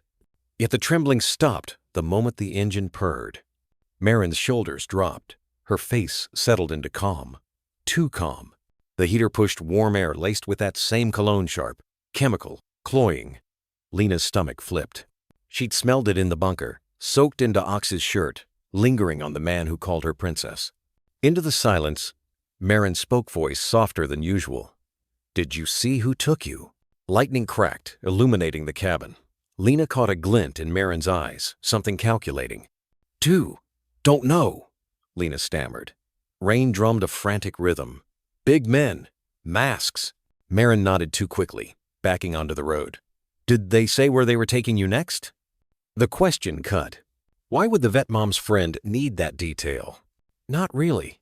Lena kept her gaze on Marin's hands, on the steering wheel leather and the dash, where a second, larger injector lay in the console cup holder. Green cap. Animal-grade tranquilizer. A chill slid down Lena's spine, colder than the rain. Marin's phone buzzed. She swiped speaker mode, eyes on the road. A male voice crackled through, muffled by static. Package? Found, Marin replied, tone clipped. En route. Static pop. Status of the dog? Silence. Marin's knuckles whitened. Complication. Something inside Lena shattered. Eliza had once described betrayal as finding winter in a smile. She felt that frost now, spreading through her chest. She turned her face toward the window, tears mixing with rain on the glass. In the reflection, she watched Marin put the phone away, exhale, glance sideways checking. Lina wiped her eyes, voice quivering. Dr. Lowell? Yes, honey? You smell like them. The words hovered tiny. Lethal. Marin's smile vanished. She flicked the hazard lights on. The car rolled to a crawl near a clearing. Her right hand slid to the cup holder, fingers brushing the green-capped injector. In that instant, Lena pictured Bruno turning to face the guards, choosing her life over Hissand. A surge of fierce defiance flooded her. Eliza's final lesson roared, "When cornered, act." Lena unbuckled and lunged for the door handle. The lock clicked up. She shoved the door, half tumbling into mud and night. "Lena!" Marin shouted, door flinging open. Lena sprinted, feet slapping poodles, heart screaming. Behin, man cursed, stumbling after her. Gravel slid, thunder boomed. 100 yards ahead, headlights cut through trees, another vehicle climbing the service road. Hope flared. She waved frantically. "Help!" Marin caught her arm, yanking her back. Lena kicked, landing a heel against Marin's shin. The vet hissed, grip loosening. The injector gleamed in her other hand. "Stop fighting," Marin growled, rain plastering her hair across her cheeks. "I'm trying to save you from worse." "You're hurting me," Lena screamed. The approaching vehicle braked, high beams spearing the scene. Doors slammed, two silhouettes sprinted forward. FBI. Agent Cassidy Moore's voice sliced the storm. "Hands where I can see them." Marin froze. eyes wild. Lena wrenched free, stumbling toward Moore, arms wrapped around her, steady and certain. Raymond barreled up behind face, carved in panic and relief. Marin dropped the injector, hands raised, but her gaze flicked to the trees, calculating escape. "It's over," Moore said, lowering her gun to cuff Marin's wrists. Rain sheeted off brimmed hats. "We heard the broadcast. Followed the ping on your phone." Raymond scooped Lena close, whispering apologies she could barely hear over his heartbeat. But Lena's eyes searched the woods behind, mind echoing with one question. "Where is Bruno?" Thunder answered, distant, mournful. Somewhere back at the bunker walls, a dog still fought alone, and Lena, wrapped in her father's shaking arms, whispered a promise no one else could hear. "I'm coming back." Rain sheeted like molten glass across the high beams of Raymond's truck as it fishtailed onto the service road. Lightning forked above treetops, throwing white fire over the forest. Somewhere beyond the pines, a muffled boom shuddered through the earth. The first belly rumble of detonations set off inside the bunker, distant but rising. Agent Cassidy Moore braced herself against the dash. "That was an explosion," she muttered, flicking the siren. "They're torching evidence." Raymond's knuckles blanched on the wheel. "My daughter's out here in this." "There," Moore pointed. Two silhouettes wrestled in the floodlit rain. Lena, tiny and flailing, and Dr. Marin Lowell, dragging her toward the idling sedan. The vet's coat whipped like a ghostly banner. Something glinted in her Fistan injector. Raymond jammed the brakes. Gravel sprayed. He and Moore threw doors open, and the woods erupted. A dark shape barreled from the tree line, low and fast as lightning. Bruno. Mud and blood masked his coat, eyes blazing amber. He hit Marin square in the torso. 80 pounds of fury, teeth sinking into her forearm. The injector flew, spiking harmlessly into the mud. Marin shrieked, crashing onto her back. "Bruno!" Lena cried, stumbling free. Raymond's heart shot to his throat. He sprinted, scooping Lena into his arms. Thunder drowned her sobs. Moore drew her sidearm, voice a razor in the storm. "Hands where I can see them, Marin. Now." The vet writhed under Bruno's weight, blood mixing with rain. "Call him off! Call him!" she gasped. "Release!" Moore barked. Bruno obeyed, peeling back, teeth bared in a silent snarl. He positioned himself between Lena and Marin, muscles quivering, ready to lunge again. Moore pinned Marin's wrists, clicking cuffs around them. "Dr. Lowell, you're under arrest for kidnapping, conspiracy, and obstruction of justice. Anything you say..." A second explosion cracked through the ridge behind them, this one closer, spitting an orange bloom over the treetops. Rimfire heat licked the rain. Embered smoke curled into the night air. Lena clutched Raymond's jacket, eyes huge. "Daddy, the bunker Bruno was inside. He came out for me, but the men he ran back. He's still in there." Raymond's breath stuttered. He looked to the ridge flames, licking rain-soaked stone, black smoke rolling. Sirens wailed in the valley below.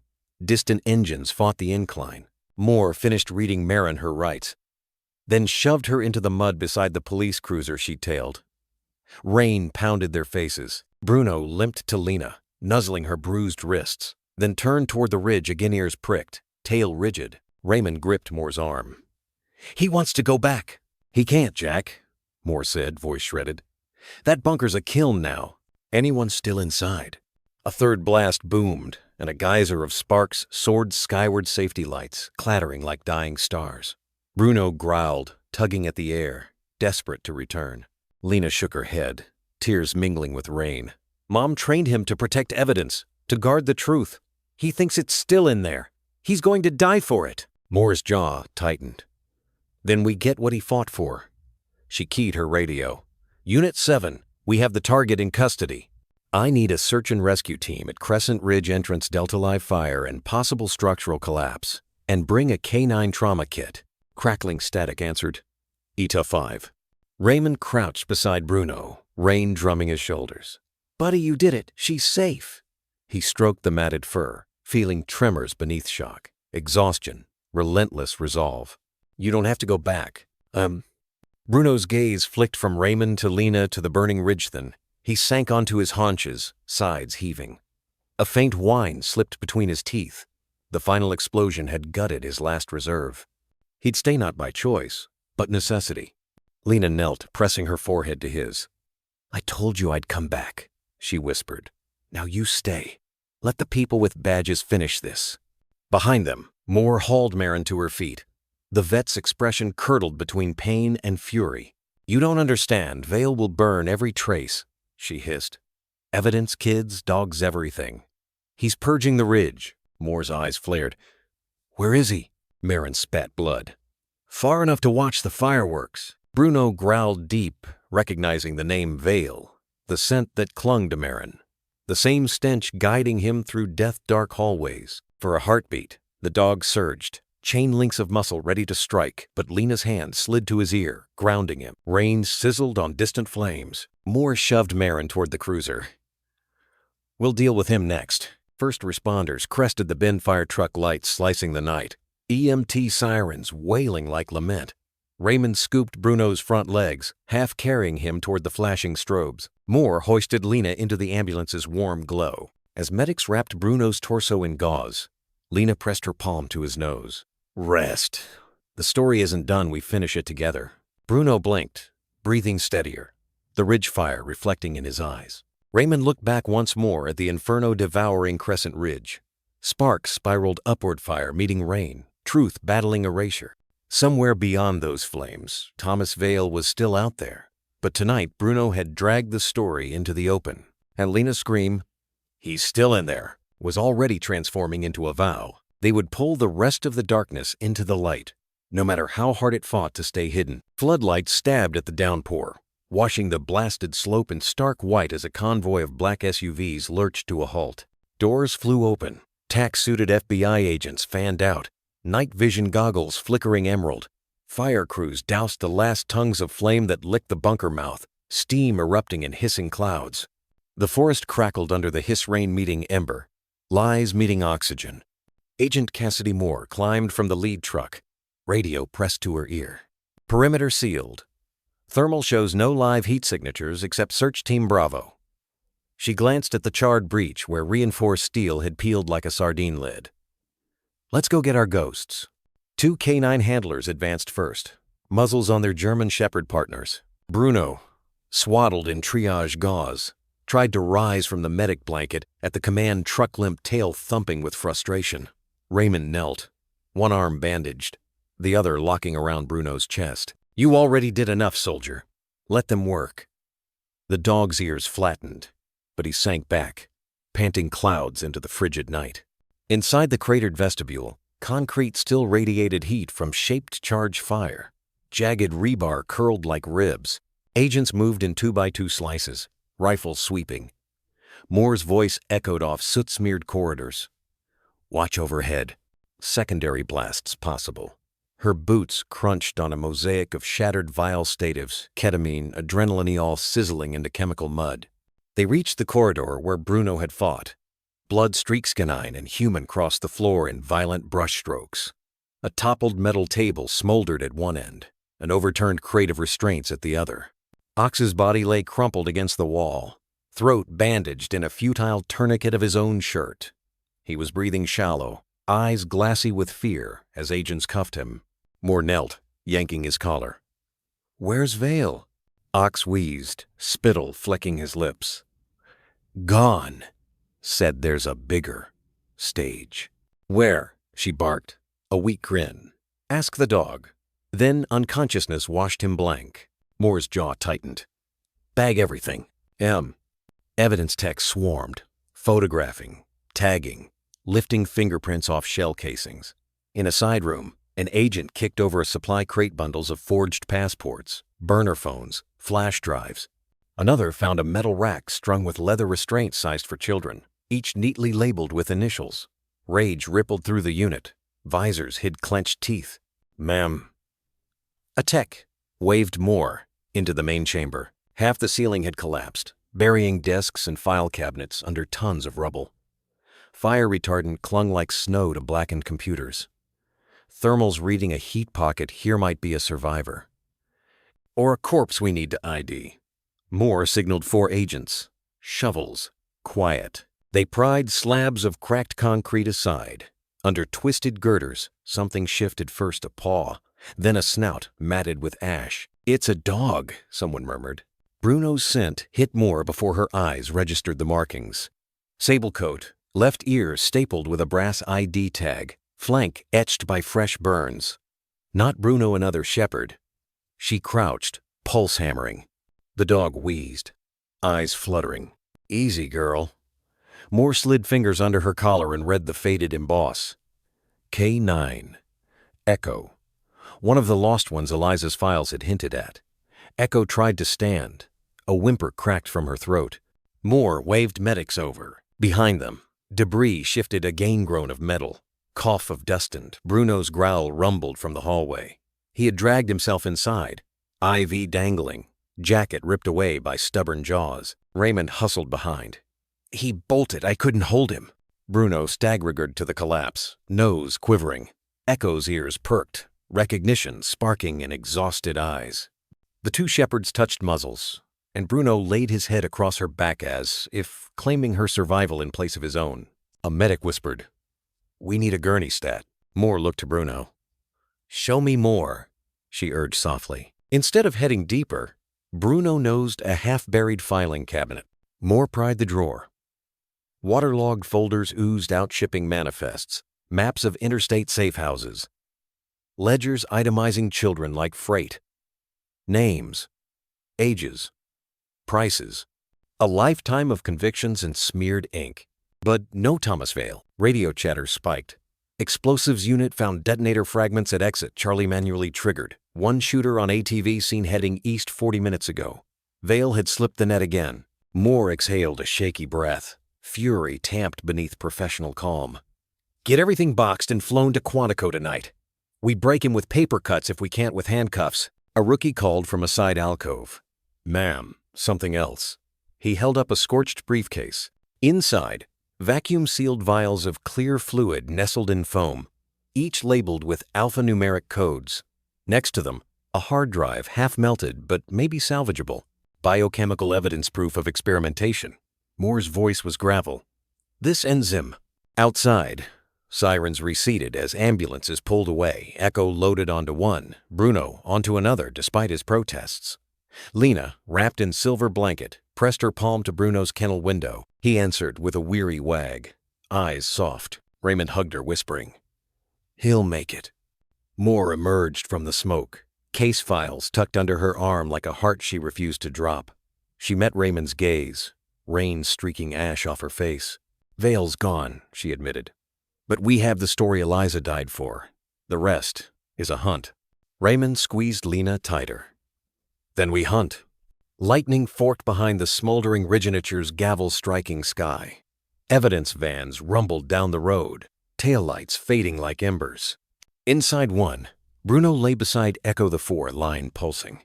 His eyes drifted shut, but his chest rose steady, stubborn.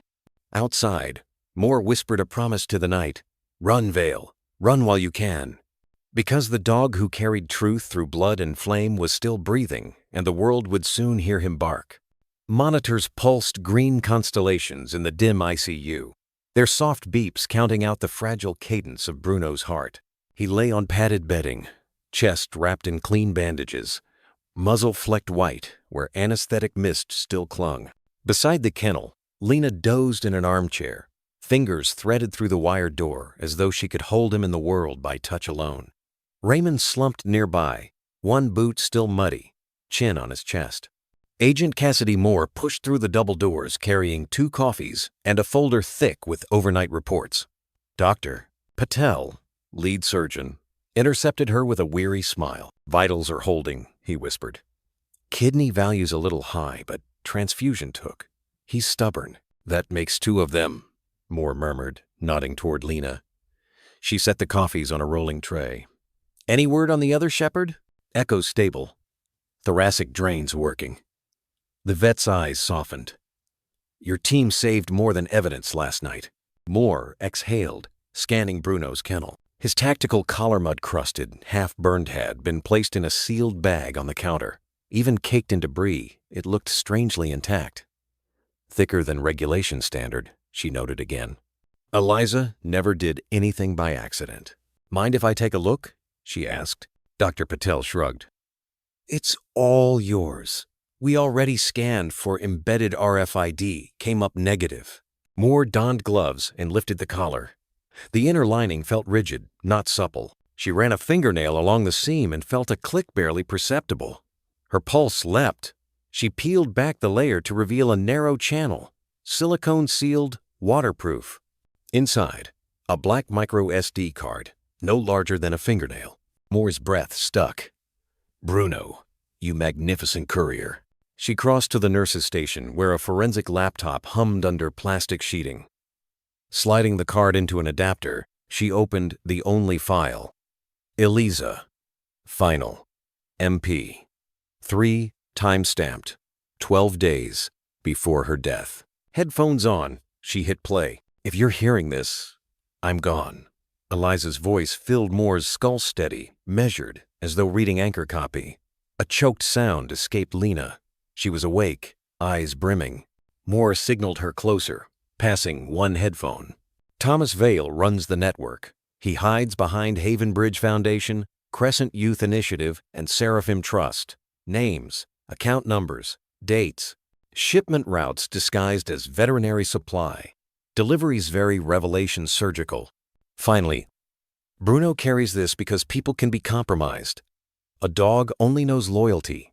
Find Vale before he erases the children. Trust the Ridge. And if Raymond is listening, Jack, I love you. Razor brave. The file ended. Silence thundered. Lena wept openly now, palm pressed to her lips. Raymond stood frozen, tears slicing through soot stains on his cheeks. Moore's phone vibrated Washington field office. She answered, still staring at the waveform on screen. Agent, CNN just picked up the raid. They're looping footage of the bunker fire and the dog. Justice wants a status report in 30. Homeland's asking if this crosses state lines. It crosses continents, Moore replied, voice gravel. We have primary source audio tying Vale to 3 shell foundations and medical experimentation. I'm uploading now. She sent the file, then spun to Lena, kneeling. Your mom planned for this. You were right. Bruno had more to tell. Lena brushed tears away. She trusted him. He saved her notes. Raymond laid a hand on Bruno's sleeping back. And he trusted us to listen. Down the hall, television monitors burst with breaking banners. Massive child, trafficking ring, exposedlical journalist posthumously, tied to federal raid, hero, dog, key evidence. The story had gone national. Moore closed the media player, heart pounding with twin beats of triumph and grief. We just lit up every law enforcement terminal in the country. Vale's photo will be on airport boards before sunrise. As if sensing victory, Bruno's eyelids fluttered. A weak thump of tail rattled the kennel bars. Lena smiled through tears. Good boy, Mom's voice got out. Raymond leaned into the cage, emotion cracking his words. Rest now, partner. The hunt's on us. Outside, dawn crept over Richmond in a wash of pale peach, fighting the lingering smoke from Crescent Ridge. Inside, Eliza's final words echoed through digital veins. An unstoppable tide pulling every buried truth into the daylight in the back of a micro SD hidden in a collar, carried by a dog who refused to die before the story could live. Late afternoon sun laid a tarnished coin of light across the Mitchell property, catching on rain-slick grass and the warped picket fence Eliza once swore she'd repaint next spring. Raymond Jack, to anyone who knew him before grief guided the SUV through the gate, tires crunching gravel that hadn't been raked since the funeral. In the back seat, Bruno sat wrapped in a quilt, IV port capped, stitches a bruised map along his flank. The minute the engine cut, he rose unsteady but insistent nose pressed to the window. A low whine vibrated in his chest. Lena, riding shotgun beside Agent Cassidy Moore, unbuckled and pushed her door open before Jack could caution her. She inhaled the smell of wet earth, pine, and the faint sweetness of wood smoke drifting from a neighbor's chimney. But another scent tugged at memory. Algae and cattails, frog, skin, mud the pond. She glanced at Bruno. You remember too? She whispered. Moore emerged from the driver's side, eyes scanning the tree line, one hand resting on the butt of her sidearm more from reflex than threat. You sure he's ready to play retriever so soon? He lost a lot of blood. Jack opened the rear door. Bruno stepped out, legs tremoring until they met solid ground. But once his paws touched the grass, a current seemed to jolt through him head up, ears forward, tail a taut line of purpose. He started down the gentle slope behind the farmhouse without waiting for approval. He's not playing, Jack muttered, following. Eliza used to call this his treasure drill. Lena's gaze flicked to the water shimmering through the trees. Treasure. The word cracked open. A vault of childhood afternoons. Her mother kneeling at pond's edge, skipping stones, then hiding small trinket silver coins. Marbles. A locket beneath painted rocks, while Bruno watched with monk-like patience. Bruno can find treasures, even the earth forgets, Eliza had said, smiling as if she shared a private myth with her daughter alone. Because he listens to what's under the surface, not just what shines. Lena swallowed a nod of longing and hurried after the dog. The pond lay ringed by cattails browned from early frost, its surface still except for ripples from falling leaves. Years ago, Jack had built a rough bench here, just 2 cedar planks on cinder blocks. Now, it sagged, moss creeping over the grain like time reclaiming debt. Bruno trotted to the water's edge, sniffed the shallows, then paced a half circle as though triangulating an invisible beacon. His nose dipped soft whiffed. He moved to the bench. One paw scratched at damp soil beneath it. Jack knelt beside him, fingers brushing away decayed leaves. Something hard tapped his knuckle plastic, ridged. He dug deeper, spade-handed, until he unearthed the rectangular container caked in silt, the kind soldiers use to keep matches dry. Moore crouched, phone flashlight trained on the object. Eliza planted this? Jack pried the lid. Inside, a sodden scrap of map paper. Lines bleeding but legible enough to show the outline of the pond with 5 X marks drawn like constellation points across the water. At the bottom, Eliza's looping script. Start where the moon hits first. Lena exhaled a shaky breath. Mom's handwriting. Bruno nudged the container, then pivoted to the shoreline again. He stepped into the water only ankle deep, at first testing injury against resolve. The cold must have stung. A shiver rippled his coat, but he kept going until belly fur kissed the surface. Moore touched Jack's arm. I'm a federal agent, not a vet, but that incision says we stop him now. Jack's jaw flexed. We stop him. We lose what Eliza died to hide. He looked at Lena. Your call, kiddo. Lena's eyes glistened, but her voice held. Mom trusted him. We have to, too. She knelt by the bank. Find the treasure, Bruno. Words she hadn't spoken since she was 7. Words that once sent him barreling into lily pads for a bottle cap prize. Bruno's ears twitched. He stepped deeper, water swallowing his shoulders. At the pond's center, late-day sun-pierced clouds, painting a lopsided circle of silver on the surface. Where the moon hits first, the reflection hovered like a celestial compass. Bruno paddled toward it, each stroke slow but sure. Jack and Moore tracked him with binocular focus. 30 seconds felt like minutes. Thin slush, Bruno dove, tail flicking, vanished in a churn of bubbles. Lena held her breath. Please, please. Silence, save for rain tinking on leaves. Bruno erupted, coughing pond water, hefting something in his jaws, a waterproof case, larger than the first, dark green military plastic. He swam back, legs straining but resolute. Jack waded knee-deep, scooped the case and the dog together, staggering onto shore. Bruno collapsed, tongue lolling, but eyes bright, mission not yet over. He tried to stand. Lena pressed him down gently. Rest. We'll open it. Jack unclipped rusted latches. Inside, asterisk. Dozens of newspaper clippings, names of missing children circled in red. Asterisk. A flash drive sealed in wax. Asterisk. A spiral notebook, pages laminated, filled with Eliza's precise handwriting. Moore skimmed a page. Her breath stalled. This is a ledger of money transfers offshore routes tying Seraphim Trust to 5 states. She flipped farther. And a list of political donors. She whistled under her breath.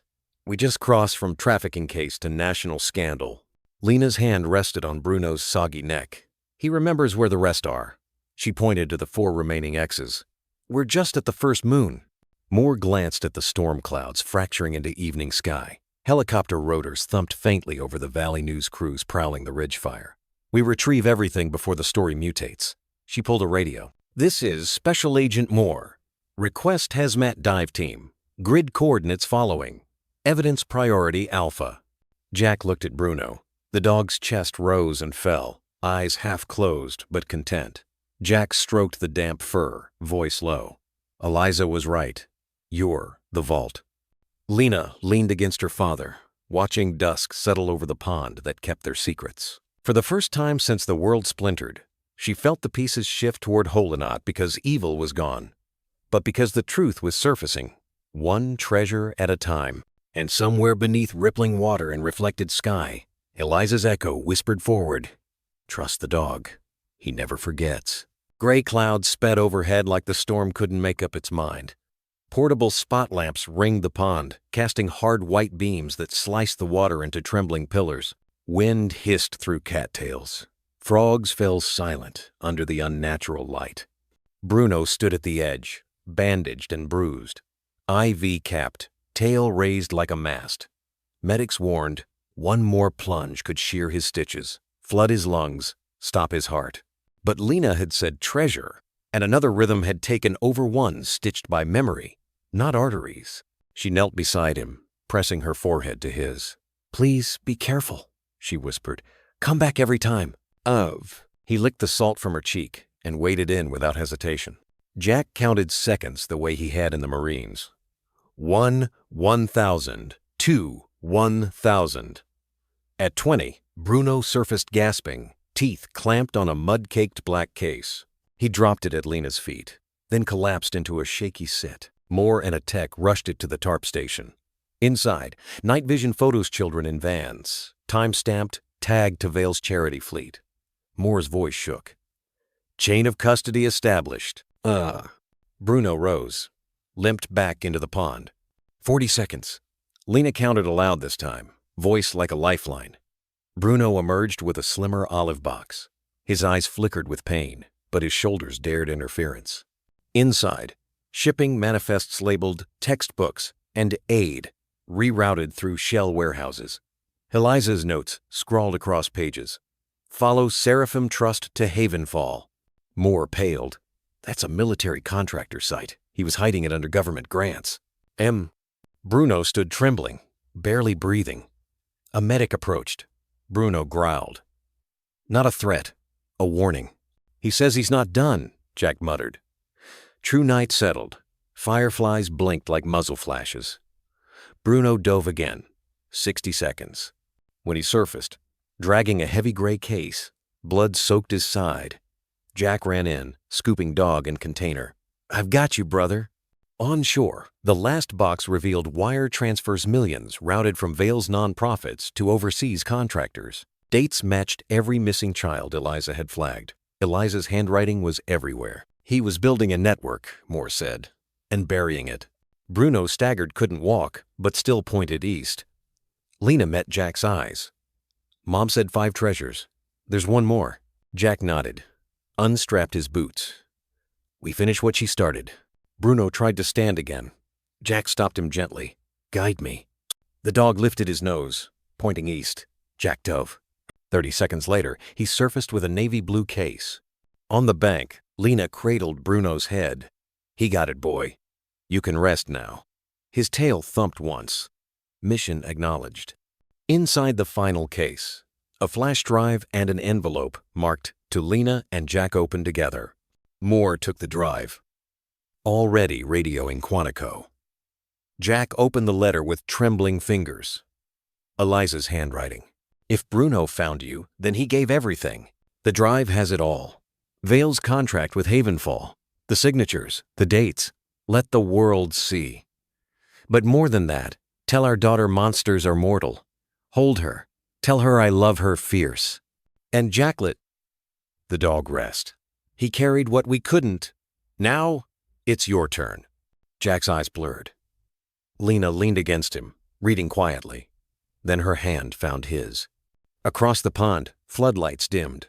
Evidence crews packed up photos, manifests, and blueprints, each one a nail in Vale's coffin. News alerts already hit the wire. Philanthropist Thomas Vale linked to trafficking network. But on the muddy bank, beneath a sky no longer indifferent, 2 humans and 1 battered dog sat in quiet completion. Bruno's chest lifted slow, peaceful, alive. Lena kissed his brow. "Good boy," she whispered. "Treasure found." In the hush between frog song and sirens, she thought just maybe she heard her mother's voice on the wind. And for the first time since Crescent Ridge took her sky, Lena believed morning might come without darkness trailing behind.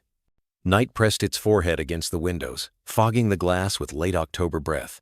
Inside the kitchen, only one light burned a single pendant lamp that threw a golden halo over the scarred oak table, where Jack, Lena, and Agent Cassidy Moore sat shoulder to shoulder. Bruno dozed at their feet, ribs rising in slow testimony that he still belonged to the living. Rain whispered on the roof. The world outside felt hushed, as if waiting for whatever truth remained sealed in the small wooden box resting between them. The box looked ordinary. Cedar darkened by pond water, lid etched with faint knife marks Eliza's habit of doodling when thoughts raced faster than pen. A brass hasp, tarnished green, yielded with a soft click when Jack pressed it. The smell of cedar and river mud floated up, carrying him straight back to a summer long gone Eliza humming on the porch, carving a jewelry box, she said was, for secrets that deserve gentleness. Inside lay a folded letter wrapped in wax twine and a flat, worn key on a ribbon. Nothing else. No USB, no coded documents, no photos, just paper and metal. Jack's fingers shook as he slid the twine free. The envelope's flap bore a smudge of pond silt and 3 ink-pressed words. "For when the water rises." Lena touched the key first, running her thumb along its grooves. "Do you know what this opens?" she asked, voice barely above the tick-tick of the wall clock. Jack managed a faint smile. "If I know your mother, probably something that shouldn't exist." He unfolded the letter. Moore leaned back, giving father and daughter the circle of light to themselves. Eliza's handwriting filled the page, looping, certain, like she'd written it in a single exhale. "Jack, Lena, if you're reading this, the shoreline has moved, and I am beyond it. Don't look for me in the places I used to stand. Look for me in the work that still needs hands. Trust Bruno. When fear tries to drown you, find his eyes, they hold the shore.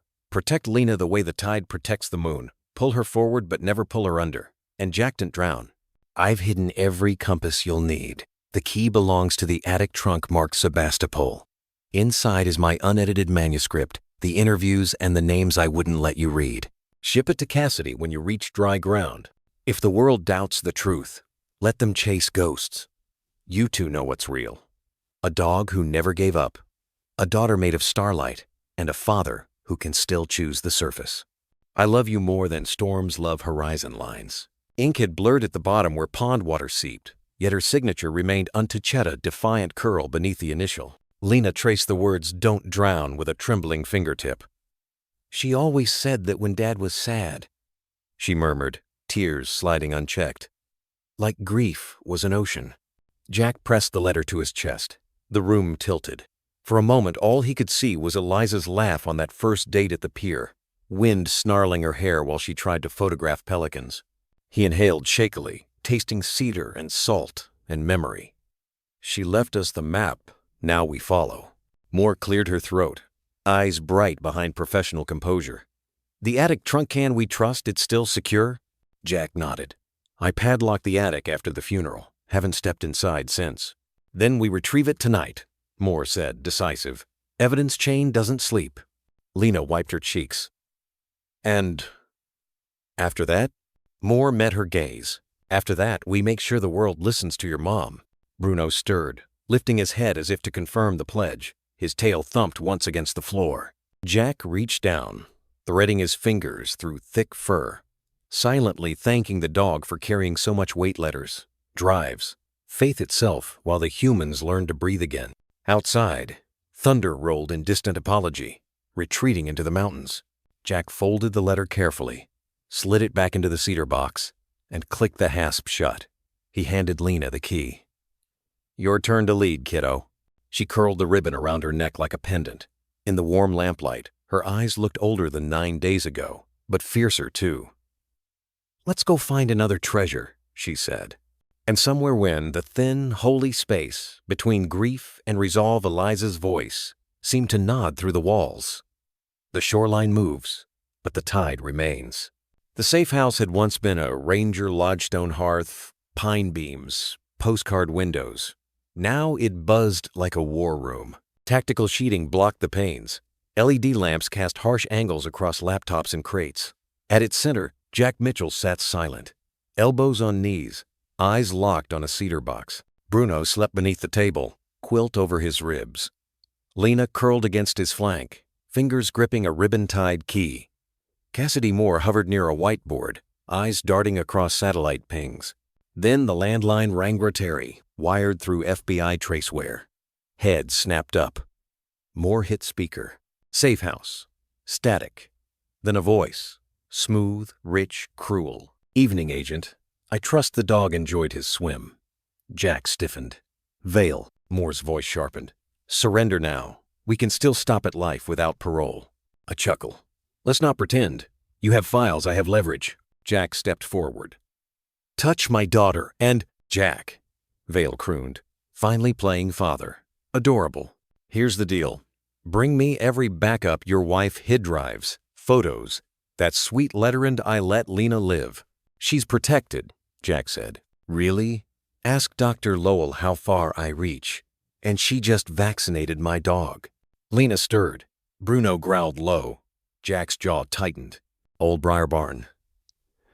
Midnight, Vale continued. No surveillance, no dogs. Bring the cedar box. I'll bring insurance. Jack's stomach turned. What insurance?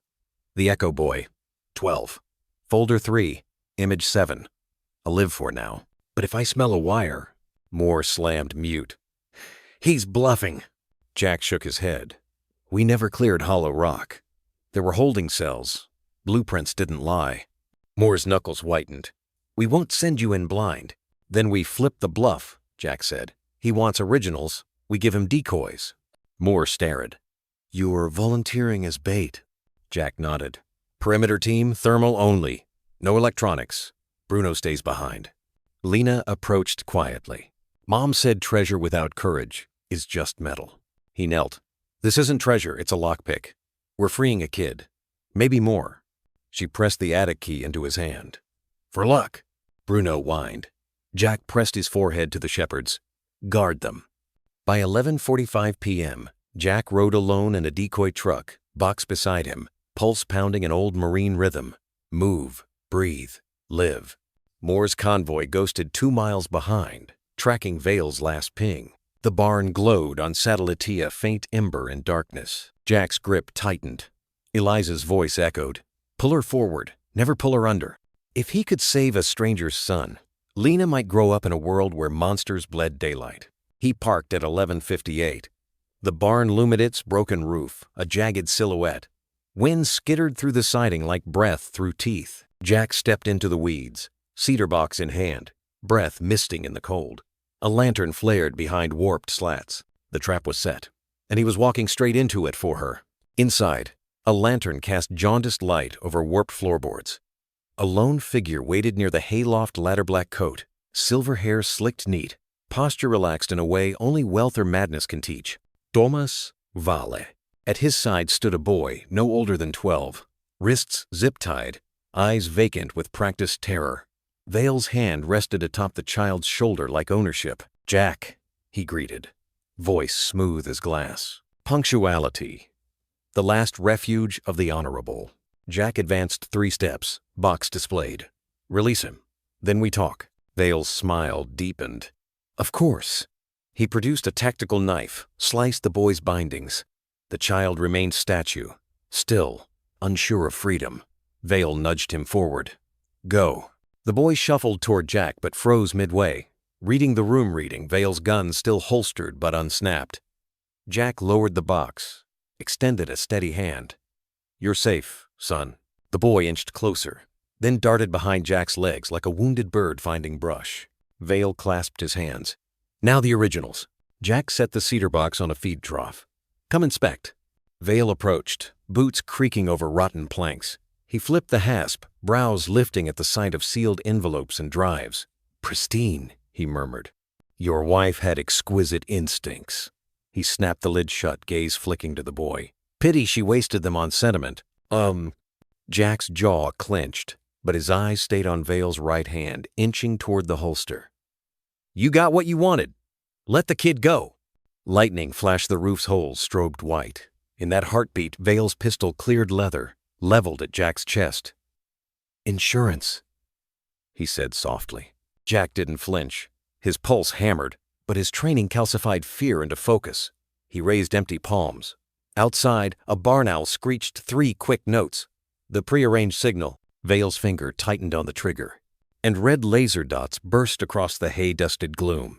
Dozens of them, blooming on Vale's torso. His gun hand, the cedar box.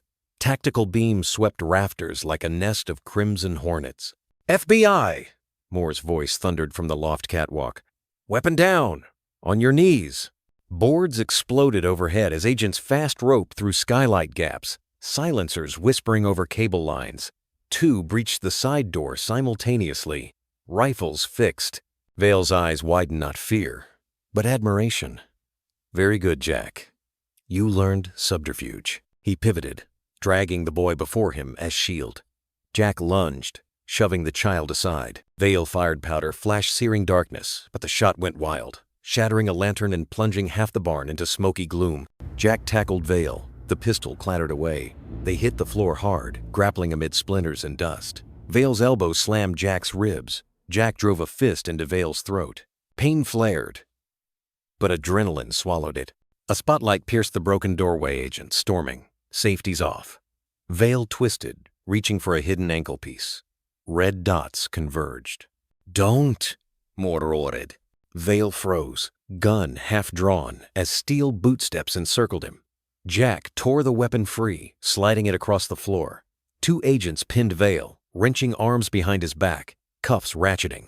Outside, sirens wailed, closer local units securing perimeter. Rain returned in soft sheets, drumming the tin roof with an almost gentle rhythm now that the violence had drained. Jack stumbled to his feet, chest heaving. The child clung to a nearby agent, eyes wide but alive. Moore descended the loft ladder, rifle low. She met Jack's gaze-ezilant confirmation. It's over. Vale knelt in mud-caked straw, bleeding from a split lip, eyes blazing with cold fury. You've traded originals for copies, he hissed. Moore stepped forward, producing a clear evidence bag inside, the real flash drive from Eliza's trove. These backups live on 20 encrypted servers and 3 national outlets by dawn, she said. Your empire's sand. Vale's smile faltered, finally cracking. The courts can be bought. But the court of public horror? Moore's expression hardened. That verdict never ends. Jack retrieved the cedar box dummy contents meaningless now. He glanced at Vale. She won. Vale's reply was a sullen silence, broken only by the click of another cuff securing his ankles. Outside, agents guided the boy into a heated SUV. Jack followed, laying a gentle hand on the kid's shoulder. You're going home. In the distance, blue strobes painted the hills. Dawn threatened behind thinning storm clouds. Jack exhaled, feeling the night's weight roll off his shoulders, replaced by something lighter, fragile, but real. Moore emerged, nodding toward the prisoner being loaded into an armored van. Vale's done. Jack allowed himself a thin smile. Now the healing starts. He looked east, imagining Lena asleep at the safe house, Bruno guarding her dreams. The war had cost blood, memory, and faith, but tonight it had given back a future. And in the rust-scented air of that broken barn, Jack whispered a silent thanks to the woman who'd orchestrated every move from beyond the shoreline, ensuring truth found the light even through fire and rain. The convoy carrying Thomas Vale snaked down Route 17 beneath a bruised violet sky. Rain had thinned to a mist that pearl-coated the armored van's windshield. In the cab, Deputy Marshal Avery drummed anxious fingers on the wheel. Nights like this made backroads feel haunted. Behind a steel partition, Vale sat cuffed to a bench, flanked by 2 marshals and an FBI agent who fought sleep with stale coffee. Halfway to the regional holding facility, headlights flared in the rear-view an unmarked pickup, grille bristling with flood bars. Avery squinted. No escort was scheduled. The pickup lunged, ramming the van's bumper. Metal shrieked. Marshals cursed as the vehicle fishtailed. A second truck roared from a logging spur. slewing broadside in front of them. Tires blew. The van skidded into a ditch, airbags punching breath from the men in front. Smoke curled. Doors flew open. Figures in tactical black swarmed with suppressed MP5s. The rear marshal fumbled for his sidearm. 2 silenced pops dropped him. The agent reached for the radio. A rifle butt shattered his jaw. Vale lifted his cuffed hands, expression serene. Took you long enough. The Ladera scar-browed man Jack would later identify as Vale's ex-security. Chief unlocked the shackles, tossed him a raincoat and pistol. Barn was a setup. You good to finish this? Vale flashed teeth. Let's go rewrite the ending. Lena woke to Bruno's growl vibrating through floorboards. Moonlight striped her bedroom. She slipped from bed and padded to the hallway. At the stair landing, she froze. Front door hinges squealed downstairs. Voices whispered. A heavy boot step. Bruno lumbered from Jack's room. Ears knife-sharp, nose sampling air. He glanced at Lena, then descended a tread, silent despite bandaged ribs. Downstairs, Jack dozed in an armchair, rifle propped nearby. Phone screen dim beside him. The door burst inward. 2 gunmen flooded the foyer, Vale striding behind. Jack jerked up, but Vale fired first round, slamming into the wall inches from his head. Evening, Marine, Vale purred. Where's the girl? Bruno launched from the staircase, landing 80 pounds of fury, colliding with the first gunman. The second swung his weapon. Jack lunged, shoulder tackling him into the sofa. Shots cracked, shattering family photographs. Vale advanced toward the stairs. Lena's breath hitched. She backed into her room, slid under the bed, the echo of Eliza's lessons pounding. Hide small, move silent. Bruno tore the first gunman's forearm. Blood sprayed. A muzzle flash lit. The foyer. Bruno yelped as a bullet grazed his hind leg, but he didn't loosen his grip. Jack wrestled the second attacker, finally driving the butt of his rifle into the man's temple. The body sagged. Vale shouted, "Stand down, Mitchell, or the mutt dies faster." Bruno released, pivoted toward Vale with a snarl, placing himself squarely at the base of the stairs. Jack snatched the fallen pistol, beads of sweat freezing on his skin. "Step away from my house," he growled. Vale's smile was a razor. "House? This is a mausoleum built of your guilt." He leveled his pistol at Bruno and fired. The crack echoed like a thunderclap. Bruno's body jerked. A crimson bloom spread across chest bandages. Lena's muffled scream knifed through the floorboards. Jack roared, emptying 3 rounds. Vale dove behind the banister as wood splintered. Bruno staggered but remained upright, teeth bared, eyes blazing. 1 step, then another, forcing Vale back toward the parlor. Blood dripped, pattering the hardwood like slow rain. Vale cursed, firing twice more. Bullets snapped past Bruno, lodging in drywall. Jack seized the moment, charging. He and Vale collided, crashing through the French doors into the moon-drenched backyard. Rain-wet grass slicked underfoot. Jack's fist connected with Vale's jaw. Vale countered with an elbow to Jack's ribs. The pistol skittered into flower beds. Thunderless lightning flickered distant heat sheet from the earlier storm, throwing their shadows monstrous against the house. Vale clawed for a backup blade. Jack grappled his wrist, twisting until bones popped. Vale screamed, head, butted him, broke free, and dove for the fallen gun. A shadow blurred Bruno, bleeding, charging through garden mud. He slammed Vale's shoulder, jaws locking onto the man's coat sleeve, yanking him off balance. Vale swung wildly with the knife, carving shallow across Bruno's side. The dog held fast. Jack tackled again, ripping the blade away. They toppled onto the gravel drive.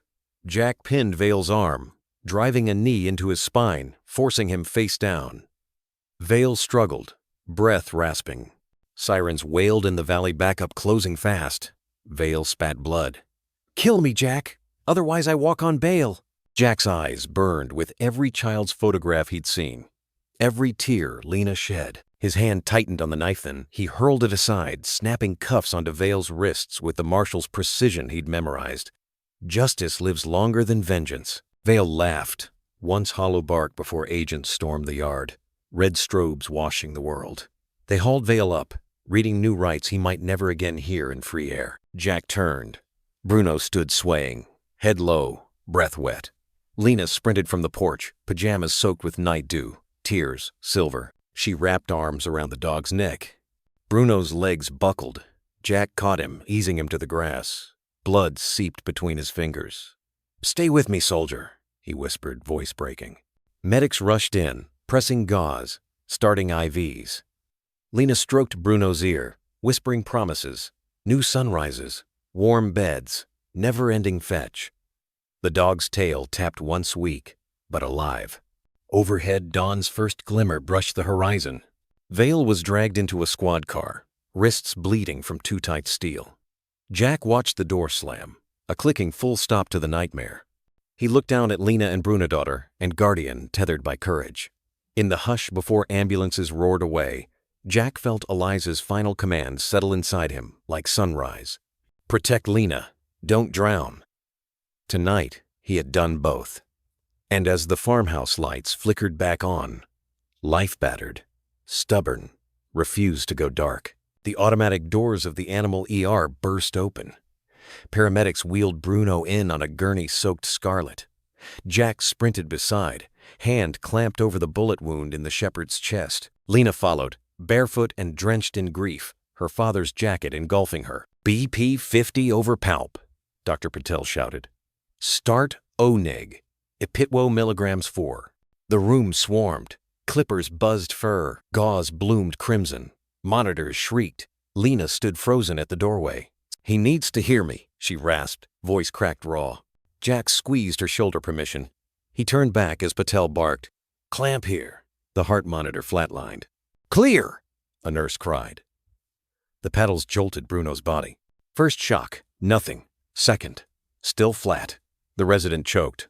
"We're losing him," Patel sagged. "Time of—" "No!" Lena screamed, ducking beneath the tech's arms. She slid beside Bruno, palms pressed to his chest. "He's not dying, he's hiding! Just like Mom taught him!" "He plays dead when it gets too loud." Jack's heart slammed. Eliza's voice returned from memory. "When the gunfire starts, Bruno drops his vitals. You wait 10 seconds. Touch his ear. He'll come back." With trembling fingers, Jack pinched Bruno's left ear. 8, 9, 10. A twitch. "Pulse!" he yelled. Patel reached for the carotid. "Beep, beep. He's got sinus!" the resident cried. "Prep thoracotomy," Patel snapped. "He fooled us, but not death." Lena leaned close, whispering, "Good boy. Come back now." Bruno's eyes cracked open, pain glazed, but focused. Jack knelt, voice trembling. "Thanks for the reminder, partner." The surgeons cracked his chest bone on steel, but the heart fought on. Lena held one paw, her other hand clinging to Eliza's attic key like a rosary. Outside, helicopters chopped the dawn sky. Vale had been arrested, bail denied. But in this room, the real war was fought beat by beat.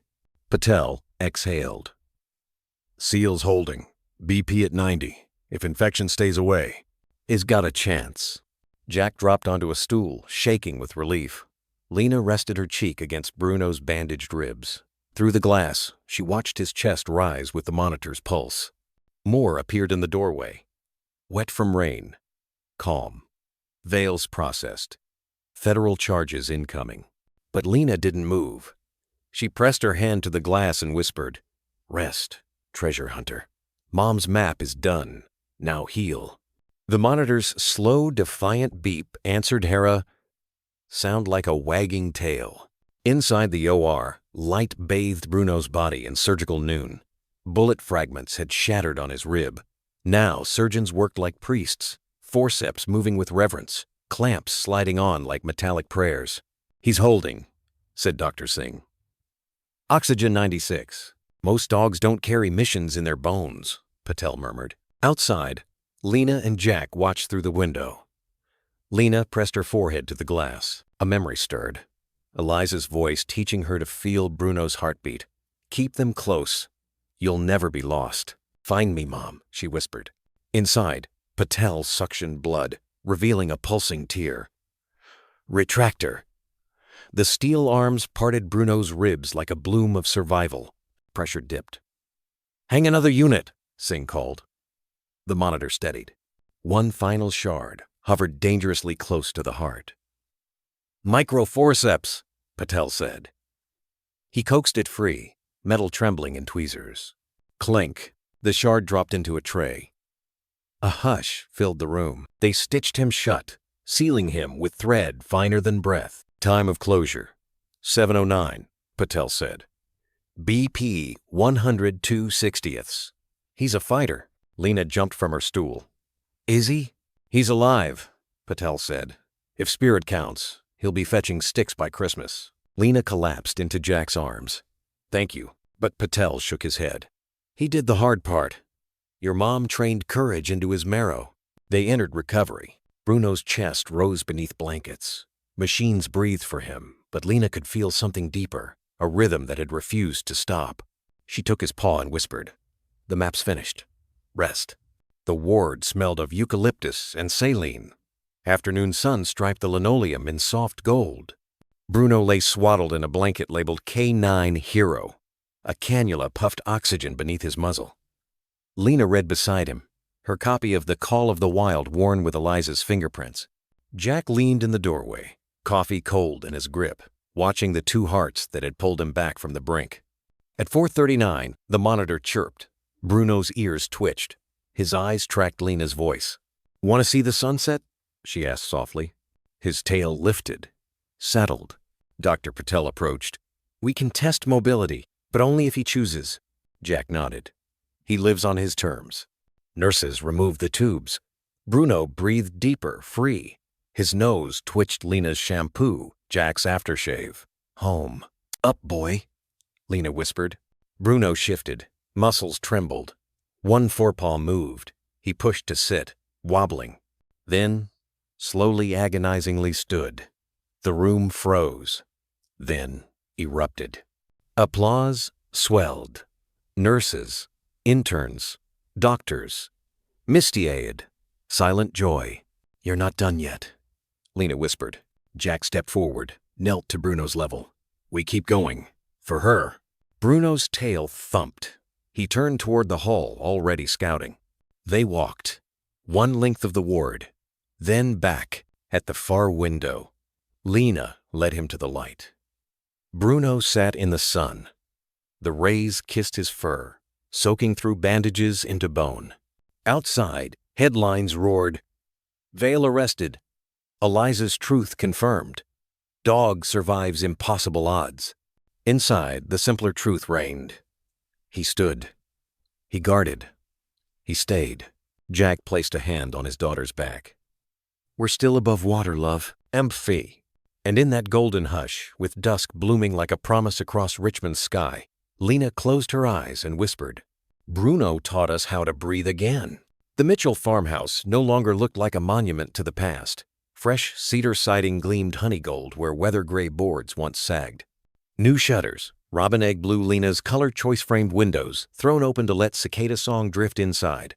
In the yard, sunflowers tracked the lowering sun, and a cedar swing hung from the porch beam, its ropes creaking with lazy delight each time the breeze nudged it. The scars of gunfire that once pocked the walls were long patched and painted over, though Jack swore he could still trace every bullet path beneath the brushstrokes. Inside, laughter bubbled from the kitchen, where Lena, now 10 and fearless, wrestled pages into a manila envelope nearly bursting with color printouts. On the cover, she'd pasted a title block in crayon. Hunter of Light, The True Story of Bruno, the Treasure Dog, by Lena Mitchell, age 10, almost 11. Beneath the title was a photo of Bruno wearing his retirement vest, tail mid-wag, eyes shining. Gentle with the binding, Jack teased, stepping through the doorway coated in flour dust from pie crust prep. Publishers go weak at the knees for tidy submissions. Lena rolled her ice and art mastered this past year.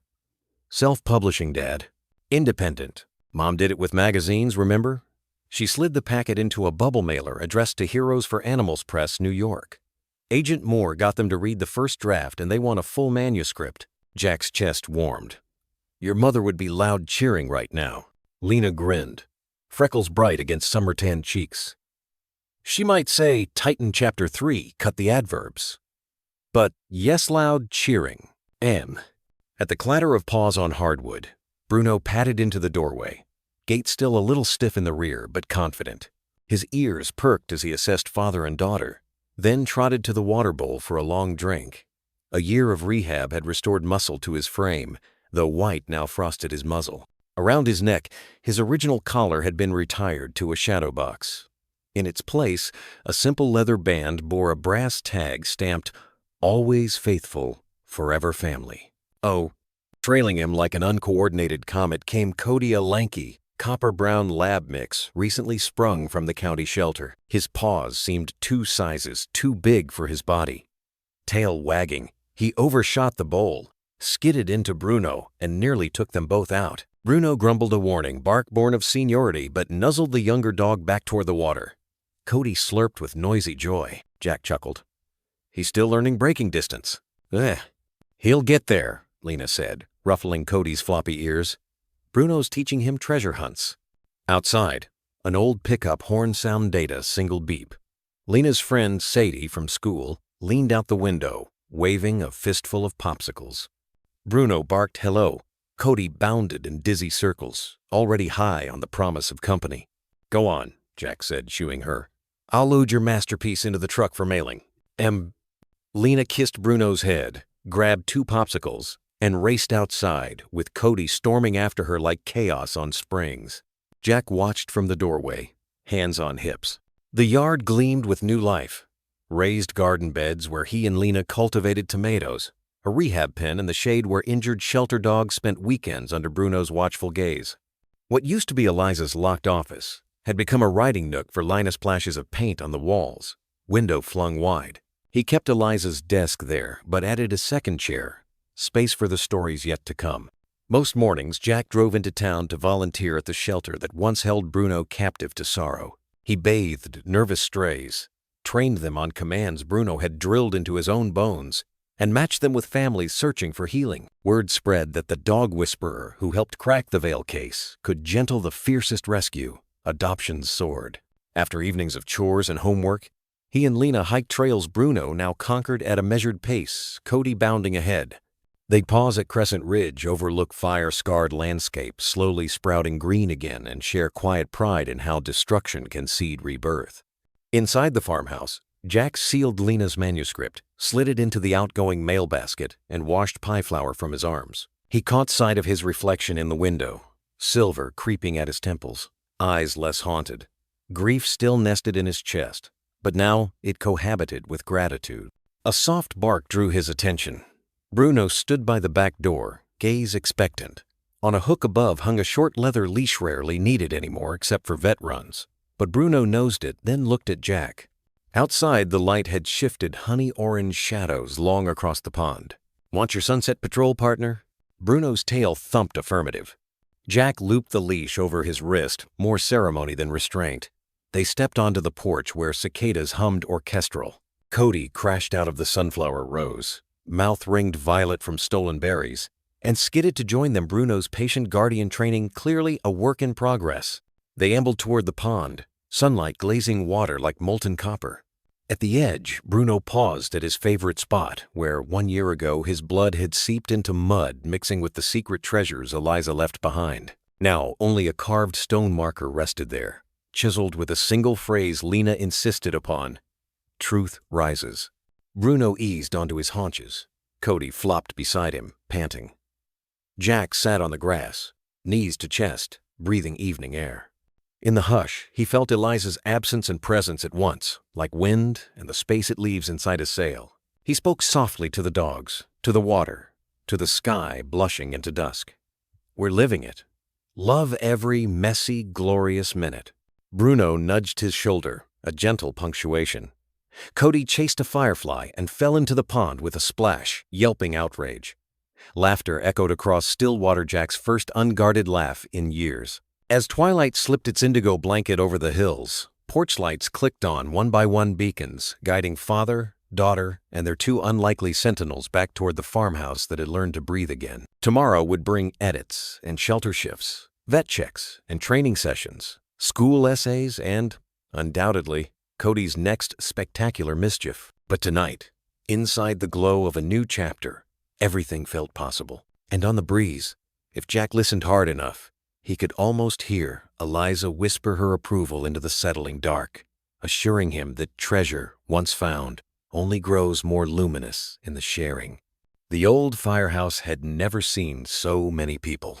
Folding chairs traced neat rows across the polished concrete, every seat claimed. Children squeezed into aisles clutching poster. Board signs splashed with paw prints and glittery hero. Camera crews jockeyed near the bay doors. Lenses trained on a small plywood stage draped in an American flag and flanked by 2 hook and ladder trucks polished to parade shimmer. Above it all, a vinyl banner arched. "Thank you, Bruno Guardian, our treasure hunter." Backstage, Bruno sat tall in a custom-tailored K9 retirement vest deep navy with gold piping, the patch over his heart reading service complete, 2015, 2026. Gray frosted his muzzle, but his eyes held the same copper fire that had carried Lena out of darkness. Beside him, Cody vibrated with barely restrained excitement, tail whirling fast enough to power a turbine. Lena smoothed Bruno's vest, then straightened her Sunday dress in flower yellow to match the blooms now flourishing at the pond. Jack adjusted his tie, palms damp despite months rehearsing. "Ready, partner?" he whispered. Bruno's tail tapped once, measured and steady. Agent Cassidy Moore stepped to the podium first. Applause swelled, rolling like surf. She raised a hand for quiet. "Elder Moore, thank you. Today isn't just about a dog, it's about courage that refuses to quit." She recounted Bruno's path. Abandoned K9, family protector, raid survivor, evidence courier. Each milestone drew gasps or cheers, but when she spoke of the night he barreled into gunfire to shield an 8-year-old girl, silence fell a reverent hush, vibrating with memory. Moore gestured to the wings. "Please welcome our guest of honor and his family." Lena led Bruno onto the stage. Flashbulbs flared. The crowd erupted. Some people rose instinctively, hats to hearts, as though witnessing a living monument pass by. Bruno paused at the ramp's crest, surveying face teachers, deputies, shelter volunteers, rescued families whose children now waved handmade thank you cards. He gave a quiet huff, then padded to center stage, settling at Lena's feet. Jack approached the microphone. The roar softened to expectant quiet. He cleared his throat, voice hitching, until he spotted Eliza's parents in the third row, hands clasped. Their nod steadied him. "I'm not a speaker," he began, "but I do know what it feels like to lose your map, your compass, your reason." He glanced down at Bruno. "And I know what it feels like when a dog walks through hell to bring all of that back." He told them how grief had hollowed him, how Eliza's death carved silence into their home, how he nearly resented the dog her love had left behind. But Bruno didn't resent me. He waited. He watched. And the night tragedy came from my daughter. He was the one who roared first. Jack's voice thickened. He pressed on. "He didn't just save her. He saved me. He taught me there's always another breath, another step, another sunrise." A tear rolled unashamed down his cheek. "So today, on behalf of this town, this family, and families we'll never meet whose children sleep safely tonight, Bruno, we salute you." Moore returned, holding a small cherrywood box. She knelt, opening it to reveal a silver medallion engraved with a compass rose. Lena clipped it to Bruno's collar beside the brass tag. When the medallion caught stage lights, flecks of rainbows danced across his vest. The fire chief stepped forward, draping a blue and gold sash across Bruno's shoulders. "Honorary Unit K9, Eldermore Fire and Rescue." The crowd roared again. Cody couldn't contain himself. He burst into sloppy licks against Bruno's ear, sending laughter rippling through the hall. Bruno accepted the puppy's adoration with regal patience. See a king indulging an over-eager squire. Jack raised a hand. "One more thing," he said. "Heroes don't retire. They evolve." He gestured to a table where a stack of children's books sat, each cover featuring watercolor art of a scarred shepherd beneath stars. Hunter of Light by Lena Mitchell. Starting today, every copy sold helps fund Bruno's new mission rehab and rehome senior shelter dogs. A standing ovation thundered. Tears shone freely. Somewhere in the back, a boy rescued from Vale's ring last year clapped hardest, his adoptive mother wiping her eyes. Lena knelt, hugging Bruno's neck. "Ready for cake, old man?" she whispered. Bruno's tail swept the stage. As the ceremony wound into mingled chatter, Jack stepped aside, gaze lifted to the rafters where fabric streamers fluttered. He felt Eliza in that breeze-soft, proud. "We'll live for her now," he'd vowed. And looking around, he knew they were keeping that promise. A healed farmhouse, a fearless child, a town stitched back together by the courage of one dog. Outside, late summer sun slanted through bay doors, lighting dust motes like confetti. Bruno walked toward it, new metal gleaming. People parted, hands reaching to touch fur, murmur thanks. Jack followed, heart unburdened, ready for the chapters still unwritten. Because some stories don't end, they ripple, carried forward on every life they change. And as long as there were children to protect, dogs to save, and truth to guard, Bruno's legacy would stride beside them, steady as his heartbeat, bright as treasure drawn from the depths. The cemetery rested on a ridge where wind combed through rows of headstones like fingers turning pages. Late September, sunlight spilled molten copper across the grass, setting maple leaves aflame as they drifted to earth. Jack paused at the wrought iron gate. Inhaling the scent of loam and drying pine needle sand autumn perfume Eliza once claimed smelled like beginnings, never endings. Bruno padded at his side, steps measured but assured, metal chiming softly against collar with each sway. Lena walked between them, clasping the cedarwood box that had ferried Eliza's secrets a year ago. Now it held only a folded letter and a bouquet of wild daisies picked from the pond's edge that morning. Cody, leashed for decorum, trotted ahead, tail-slicing arcs of exuberant silence. They reached the familiar granite marker, Eliza Ray Mitchell. She lit the path. Someone, perhaps a stranger touched by her story, had left a fountain pen at its base, ink still half full, as if inviting new chapters. Jack knelt, brushing leaf litter from the carved name, thumb tracing the ridges like braille for the heart. "Hi, Mom," Lena whispered, setting the flowers in a slender brass vase. Wind tugged a petal loose. Bruno snapped gently, catching it before it blew away, and placed it back at Lena's feet. She giggled, a sound equal parts child and survivor. Jack opened the cedar box and withdrew his letter-owned page, written on the same cream stationery Eliza favored, edges smudged where he'd held it too long, deciding what final truth to give. He read it once more to himself, voice barely a rasp. "Elisa, we kept the promise you planted like a seed in one dog's heart. Lena is brave. She tells the world our story in libraries and live streams. I teach broken dogs to trust again because trusting you saved me. Vale sits behind bars, his name now a lesson, not a threat. We followed the light you left behind, even when it flickered, even when the dark tried to swallow it whole. Thank you for believing a wounded man, a frightened girl, and a scarred dog could finish your fight. Rest easy, love. The treasure is safe, and so are we." Jack. He folded the page, slid it under the vase where stone would guard it from wind, then stepped back, emotion tightening every muscle that once knew only armor. Lena slipped her hand into his. Together, they breathed in the hush. Bruno moved closer to the headstone, touching his nose to the carved wings of the small German Shepherd figurine Lena had placed months earlier. He lingered amber, and soft then lay down, head on paws, as if keeping one final watch for the woman who had trusted him first. A hush settled, broken only by rustling leaves and Cody's curious sniffs. Jack cleared his throat. "We followed the light you left behind," he said aloud, voice steady now, "and we'll keep following it, every day forward." Lena nodded, wiping tears she didn't mind showing. She knelt, kissing Bruno's scarred ear. "Come on, hero." Mom's got angels to back her up now. Bruno stood, joint aches muted by purpose. He shook out his coat and nudged Jack's hand a nudge that said home even without words. Jack gathered Lena's fingers in one hand, Bruno's leash in the other. Cody fell into wagging step beside his elder, as if understanding solemn parades. They walked the narrow gravel path toward the gate.